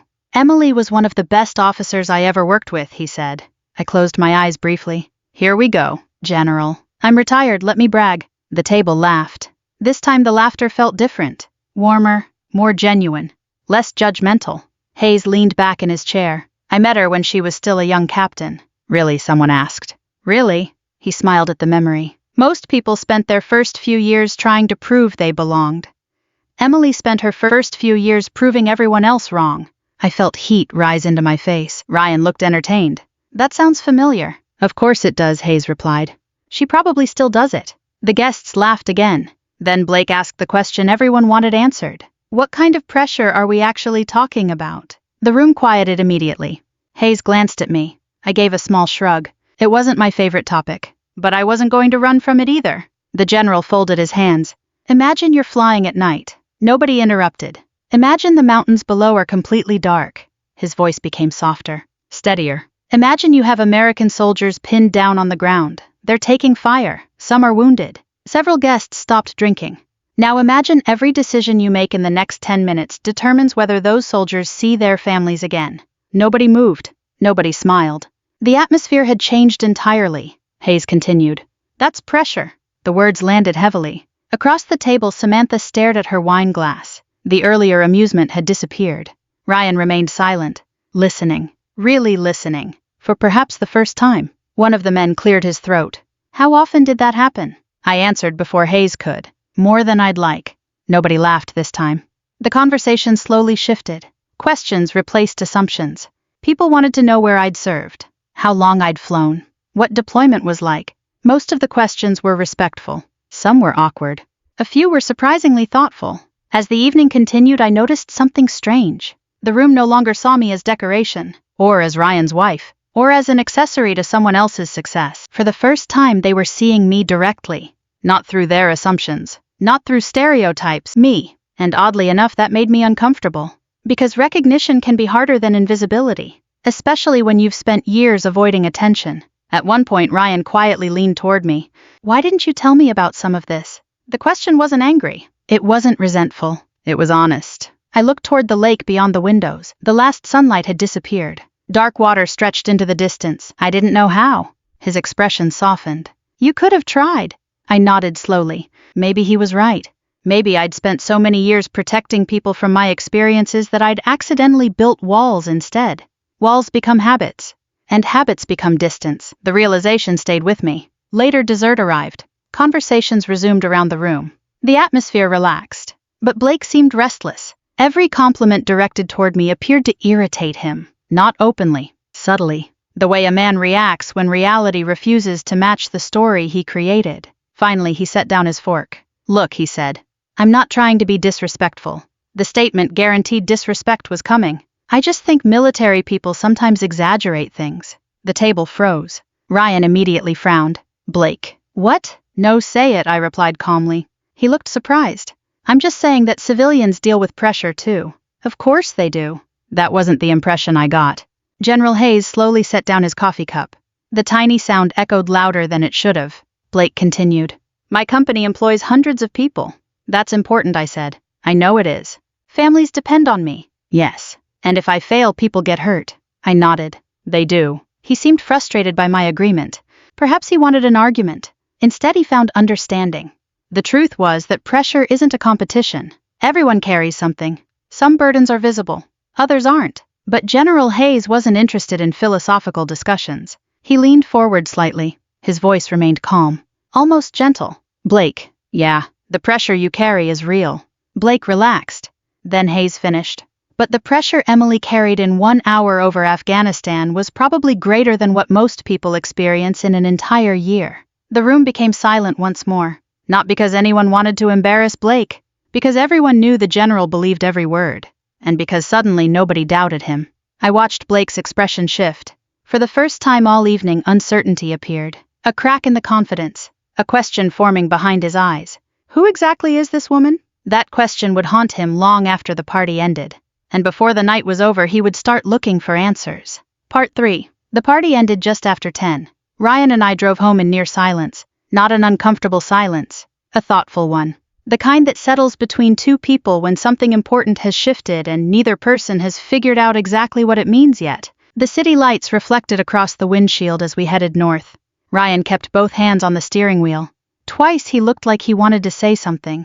Twice he changed his mind. Finally, about 20 minutes into the drive, he spoke. "Colonel," I laughed. "Don't start. I married you 20 years ago." "You did. And somehow I spent tonight discovering things about you that feel like they belong in a movie. Most of it isn't that exciting. That is objectively false." I smiled despite myself. For a few moments neither of us spoke again. Then Ryan said something unexpected. "You know what bothered me most?" I turned toward him. "What?" "That everyone else seemed to know pieces of your story that I didn't." The words weren't accusatory. That made them harder to hear. I looked out the passenger window. Streetlights drifted by. "You know the important parts." "Do I?" The question stayed with me long after we reached home. Because I wasn't sure anymore. For years I'd convinced myself that protecting Ryan from certain memories was an act of love. Maybe sometimes it had been. Maybe sometimes it had simply been easier. The next morning I woke before sunrise. Old habits, military habits. The kind that never fully disappear. I brewed coffee and sat on our back porch. The neighborhood was quiet. Birds moved through the trees. For the first time in weeks I felt peaceful. That peace lasted exactly 3 hours. At 10 in the morning my phone rang. "General Hayes." I answered. "Morning, General." "You survived." "Barely," he laughed. Blake looked like somebody told him Santa Claus wasn't real. I nearly spit out my coffee. "That bad?" "Worse." The old general sounded amused. Then his tone shifted. "He's digging." I sighed. Of course he was. What kind of digging? The kind wealthy men do when they don't like being surprised. That didn't concern me much. Most of my military career wasn't secret. Some details remained classified. Most didn't. Anyone willing to spend enough time searching could find pieces of it. Award citations, promotion announcements, official photographs, public records. The Army had documented enough of my life already. "Let him look," I said. "I figured you'd say that." After we hung up, I thought the matter would disappear. It didn't. Over the following week, Blake became obsessed. I learned that later. At the time, I only noticed small things. Questions from mutual friends, odd messages, people reaching out unexpectedly. One afternoon, Samantha called. That alone was unusual. We had never been close. Friendly, not close. After several minutes of awkward conversation, she finally admitted the reason for the call. "Blake's been researching you." I laughed. "Researching me? That's putting it nicely." Apparently, Blake had spent days searching military databases, news archives, Pentagon releases, and public records. He wanted proof. Proof that Hayes had exaggerated. Proof that the stories were inflated. Proof that reality matched his assumptions. Instead, he kept finding the opposite. Every search opened another door. Every door revealed something he hadn't expected. An award citation, a deployment record, a leadership position, a commendation, a photograph, a newspaper article. The more he looked, the worse it became, because none of it fit the image he'd created, the image of Ryan's quiet wife. A week later, Ryan and I attended another charity event. Smaller, less formal. Halfway through the evening, Blake approached me. For once, he looked uncertain. That alone felt remarkable. Can I ask you something? Sure. Did you really command an Apache unit? Yes. How many aircraft? Depends on the deployment. His eyes narrowed. You actually led missions? Yes. The answer seemed to frustrate him, as though he wanted complexity, some hidden catch, a technicality. Instead, he kept encountering facts, simple facts. Eventually, he shook his head. I don't get it. What don't you get? You don't act like someone who's done all this. I smiled. What's that supposed to mean? He hesitated, then answered honestly. Most people would have told everyone. That answer surprised me. Not because it was rude, because it was revealing. It explained everything. The assumptions, the jokes, the dismissiveness. In Blake's world, achievements existed to be displayed, to be advertised, to establish status, to prove value. The idea that someone could accomplish extraordinary things and then remain quiet about them simply didn't make sense. Before I could respond, another voice interrupted. General Hayes. I can explain that. Neither of us had seen him approach. He carried a glass of iced tea and looked entirely too pleased with himself. Blake sighed. Oh, great. Hayes sat down. Let me tell you a story. I immediately knew where this was going, and I hated it already. The general ignored my expression. About 12 years ago, we were supporting a special operations team. Blake leaned forward. So did several nearby guests. Hayes continued. The mission went sideways. The room seemed quieter suddenly, even though nobody else knew what story was coming. Bad weather, enemy fire, communication problems. He paused. The worst combination. I stared at the floor, because I remembered every second. The smell of fuel, the vibration of the aircraft, the radio traffic, the fear, especially the fear. Hayes looked at Blake. One Apache was damaged. I closed my eyes briefly. General, it's okay. No, it wasn't. Not really. Because I knew what came next. And because some memories never fade, no matter how many years pass. Hayes continued anyway. The smart decision would have been to leave. The room remained silent. The safe decision would have been to leave. Blake frowned. But the general looked directly at me. Emily turned around. My chest tightened. A familiar ache, one I carried everywhere. Even now, she flew back into the engagement zone. Nobody spoke. She covered the extraction. She stayed long enough for the team to get out. Blake stared. That's insane. Hayes nodded. Yes. Then he added quietly, it probably was. For a moment, nobody moved. Then Blake asked the question everyone was thinking. Did everyone make it? The answer took longer than it should have. Because even now, years later, I hated giving it. No. The room fell silent. The kind of silence that arrives when reality enters the conversation. Not movie reality, real reality. The kind with consequences. One pilot, one friend, one family that received a terrible phone call. The memory still hurt. Not dramatically, not loudly, just constantly, like an old injury that never completely heals. Hayes saw the look on my face and stopped. For once he understood he had gone far enough. The conversation shifted soon afterward. People returned to safer topics, safer stories. But Blake remained unusually quiet. Hours later, after the event ended, he would sit alone in his office. And for the first time, he would open a document he had discovered during his research, a publicly released commendation. Most of it had been redacted, but one detail remained visible. My name, my rank, and the description of actions taken under enemy fire. He would read it 3 times, then a 4th. Then simply stare at the screen. Because finally, after weeks of searching, he would understand something. I had never exaggerated. Not once. And suddenly the joke he'd made at the country club no longer seemed funny. Part 4. 3 weeks after the country club dinner, Blake Harmon stopped laughing. Nobody announced it. Nobody celebrated it. The change simply happened. The man who once filled every room with confidence suddenly became quieter, more distracted, more tense. At first, most people blamed work. That wasn't unusual. Blake's company managed several large commercial construction projects across Illinois and Wisconsin. Delays happened. Budget overruns happened. Investors complained. Contractors missed deadlines. Pressure came with the territory. Normally, Blake thrived in that environment. This time was different. One Friday afternoon, Ryan came home looking concerned. I was trimming roses in the backyard when he walked through the gate. "You busy?" "Not particularly." He loosened his tie. "Blake's in trouble." I straightened. "What kind of trouble?" "Big trouble." That answer covered very little. Ryan sat down on a patio chair. For a moment he looked far older than 46. His waterfront development is falling apart. I knew the project. Everyone in Chicago business circles knew it. Luxury condominiums, restaurants, retail space, hundreds of millions invested, years of planning. The project Blake had bragged about during the dinner, the one he had used as an example of pressure. "What happened?" I asked. Ryan rubbed his forehead. "Supply issues, legal delays. 2 investors pulled out.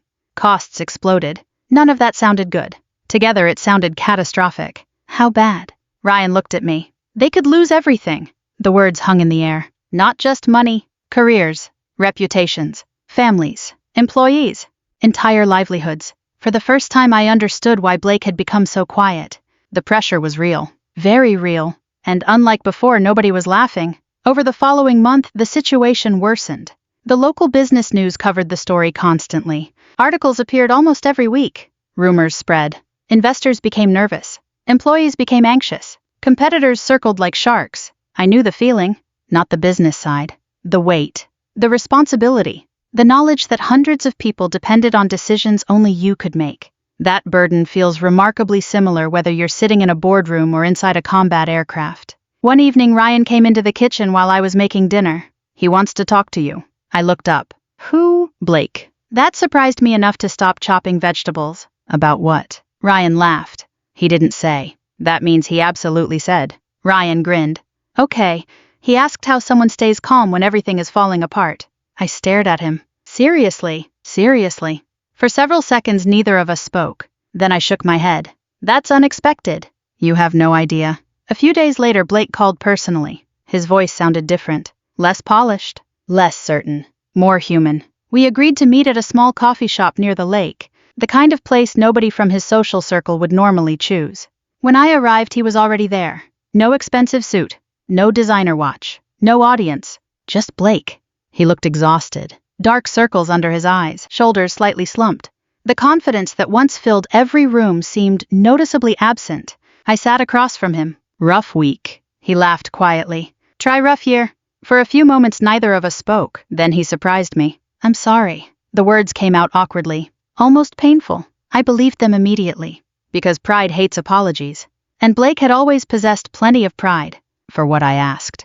He looked down at his coffee. The jokes. The assumptions. The country club. I remained silent.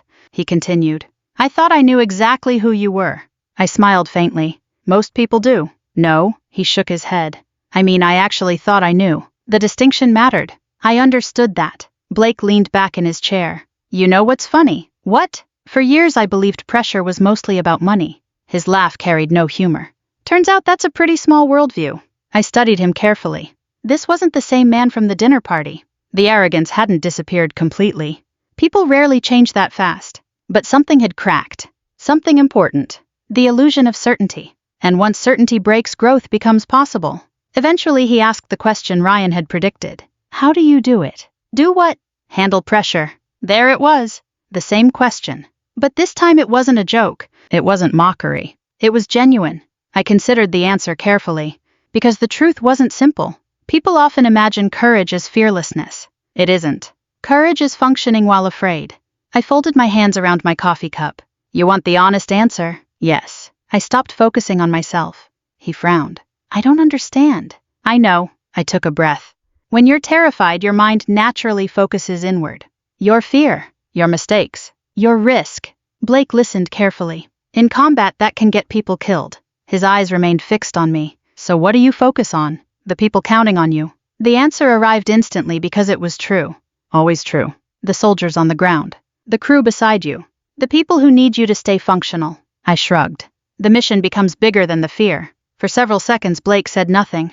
Then he nodded slowly. almost as if a puzzle piece had finally fallen into place. I've been doing the opposite. Probably. His laugh returned. This time genuine. That's annoying. Growth usually is. For the first time all afternoon he smiled. A real smile. Not the polished version he showed investors. The human version. The one hidden underneath years of competition and status games. We talked for nearly 2 hours. Not about helicopters. Not about war. About leadership. Responsibility. Failure. The weight of other people's expectations. When we finally stood to leave, Blake seemed lighter. Not because his problems had disappeared. They hadn't. The project was still struggling. The investors were still nervous. The risks were still enormous. But sometimes people don't need solutions. They need perspective. Outside, the wind coming off Lake Michigan carried the first signs of autumn. Cold. Sharp. Honest. Blake extended his hand. I shook it. Then he surprised me one final time. You know, he said, I spent weeks trying to prove you weren't who people thought you were. I raised an eyebrow. And a small smile appeared. Turns out you were worse. I laughed. Worse. Much worse. He shook his head. You were exactly who they thought. For a moment we stood there looking out over the water. Then Blake spoke quietly, almost to himself. I spent years trying to look strong. His eyes followed the waves. You spent years actually being strong. Neither of us said anything after that. Because sometimes the most important truths don't require a response. And as Blake walked toward his car, I realized something. The revenge I'd imagined after that dinner never happened. There was no public humiliation. No dramatic confrontation. No moment where I got even. Instead, life had delivered something far more meaningful. Understanding. And for the first time since that night at the country club, Blake finally understood exactly what he had mocked. Part 5. A year later, I found myself standing backstage at a veterans fundraising gala, adjusting the sleeve of a navy blue dress, and wondering how I had ended up here. The ballroom beyond the curtain held nearly 500 people. Veterans. Military families, business leaders, community volunteers, local officials, a few active duty service members, and somewhere out there Ryan was sitting in the front row. General Hayes was there too. Of course he was. The man treated retirement like a minor inconvenience. The event coordinator stepped beside me. You ready? I smiled. No, she laughed. Good, that usually means you'll do great. I wasn't so sure. Flying through enemy fire had always felt easier than speaking to large crowds. Helicopters made sense. People were complicated. As I waited for my turn, I glanced through a gap in the curtain. The room glowed with warm light. Conversations filled the air. Servers moved between tables. Laughter drifted across the ballroom. Then I noticed someone unexpected. Blake. He was seated near the front beside Samantha. For a moment I simply stared. Over the past year, we had become something I never would have predicted. Friends wasn't quite the right word, but no longer strangers. No longer opponents. Something in between. His company had survived. Not easily, not quickly. But it survived. The project eventually moved forward. Smaller than originally planned. Less profitable, yet successful. And according to Ryan, Blake had changed. Not completely. People rarely do, but enough. Enough to matter. The lights dimmed. The evening program began. Several speakers took the stage before me. A wounded veteran. A military spouse. A young Marine transitioning into civilian life. Their stories mattered far more than mine, which made me wonder why I had agreed to speak at all. Then General Hayes took the podium. The audience immediately quieted. The old man still commanded a room effortlessly. After a brief introduction, he smiled. A dangerous sign. I knew that smile. It meant trouble. Tonight, he said, I'd like to introduce someone who spent most of her career avoiding attention. The audience chuckled. She won't appreciate me saying this. More laughter. She certainly won't appreciate what I'm about to say next. I closed my eyes. Ryan was probably enjoying this. General Hayes continued. Leadership isn't rank. It's not medals. It's not titles. Leadership is carrying responsibility when nobody is watching. The room grew quiet. And few people I've known carried responsibility better than Colonel Emily Carter. Applause filled the ballroom. The general stepped aside. My turn. I walked toward the stage. The applause continued. For a brief moment, the sound reminded me of military ceremonies. Promotion days. Change of command events, retirement celebrations, moments when everyone applauded while privately wondering if they deserved it. I reached the podium. The applause faded. Hundreds of faces looked back at me, waiting, expecting, trusting. Oddly enough, that felt familiar. Not because of public speaking, because responsibility always feels the same. Whether you're standing on a stage or sitting in a cockpit.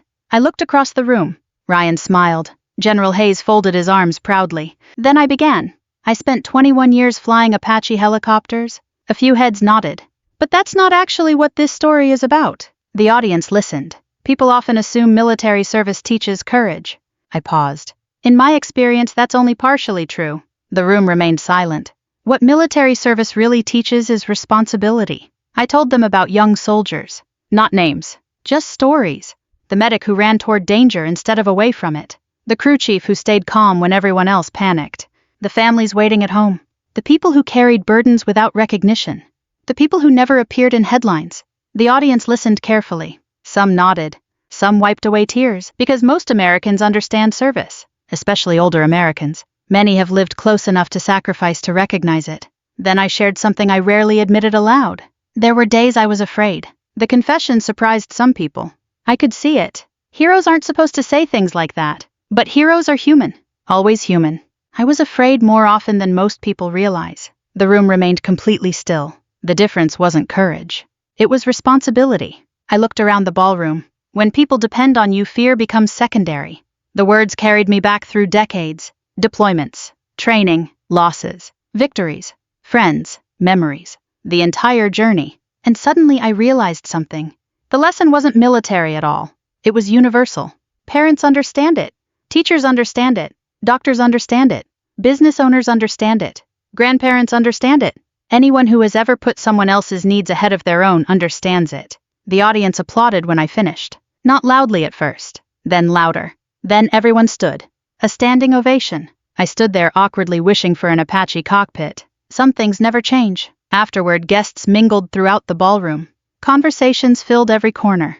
People shared stories, memories, experiences. The event had become less about speeches and more about connection. Exactly as it should. I was speaking with several veterans when Blake suddenly approached the microphone near the stage. The room gradually quieted. Nobody had expected another speaker, least of all me. Blake cleared his throat. For once he looked nervous. I wasn't planning to say anything tonight. A few people smiled. He glanced toward me, then back to the audience. A year ago I asked Emily Carter a question. The room listened. I asked her if she could handle pressure. Laughter spread through the ballroom. People sensed where this was going. Blake smiled. At the time I thought I understood pressure. He shook his head. I didn't. The room became quiet again. I thought pressure was about money, deadlines, business, reputation. He paused. I wasn't entirely wrong. But I wasn't entirely right either. His voice softened. The strongest people I've met aren't the loudest. They aren't the richest. They aren't the most impressive in the room. His eyes found mine. They're the people who keep showing up when others depend on them. Silence filled the ballroom. The good kind. The meaningful kind. Then applause erupted once more. When Blake stepped down, General Hayes appeared beside me. The old general shook his head. You know, he said that might be the most growth I've ever seen from him. I laughed. It's been a year. Still impressive. We watched the crowd together. Families. Veterans. Friends. People connecting. People remembering. People healing. Then Hayes smiled. Remember that dinner? How could I forget? The old general chuckled. A man asked whether you could handle pressure. I nodded. He did. Hayes looked across the ballroom. Then his expression softened. The funny thing is, I already knew what he was about to say, but I let him say it anyway. They never knew who they were mocking. For a moment neither of us spoke. Then I looked toward Ryan. My husband smiled and raised his glass. 20 years together. And somehow we understood each other better now than we had a year ago. Not because anything magical happened. Because truth finally had room to breathe. And standing there surrounded by people who had learned, grown, forgiven, and changed, I realized something important. The best revenge isn't humiliation. It isn't proving someone wrong. It isn't making them suffer. The best revenge is becoming impossible to misunderstand. It's living your life with such integrity that eventually the truth speaks for itself. And when it does, even the people who once doubted you are forced to see who you really are. If this story touched your heart, I'd love to hear your thoughts. Have you ever been underestimated by someone who never took the time to know the real you? Leave a comment below and share your story. And wherever you're watching from tonight, let us know. We read every comment and love hearing from this incredible community. If you enjoy stories about resilience, dignity, family, and second chances, don't forget to subscribe so you never miss another journey like this one. Until next time, take care of yourselves and of the people who depend on you.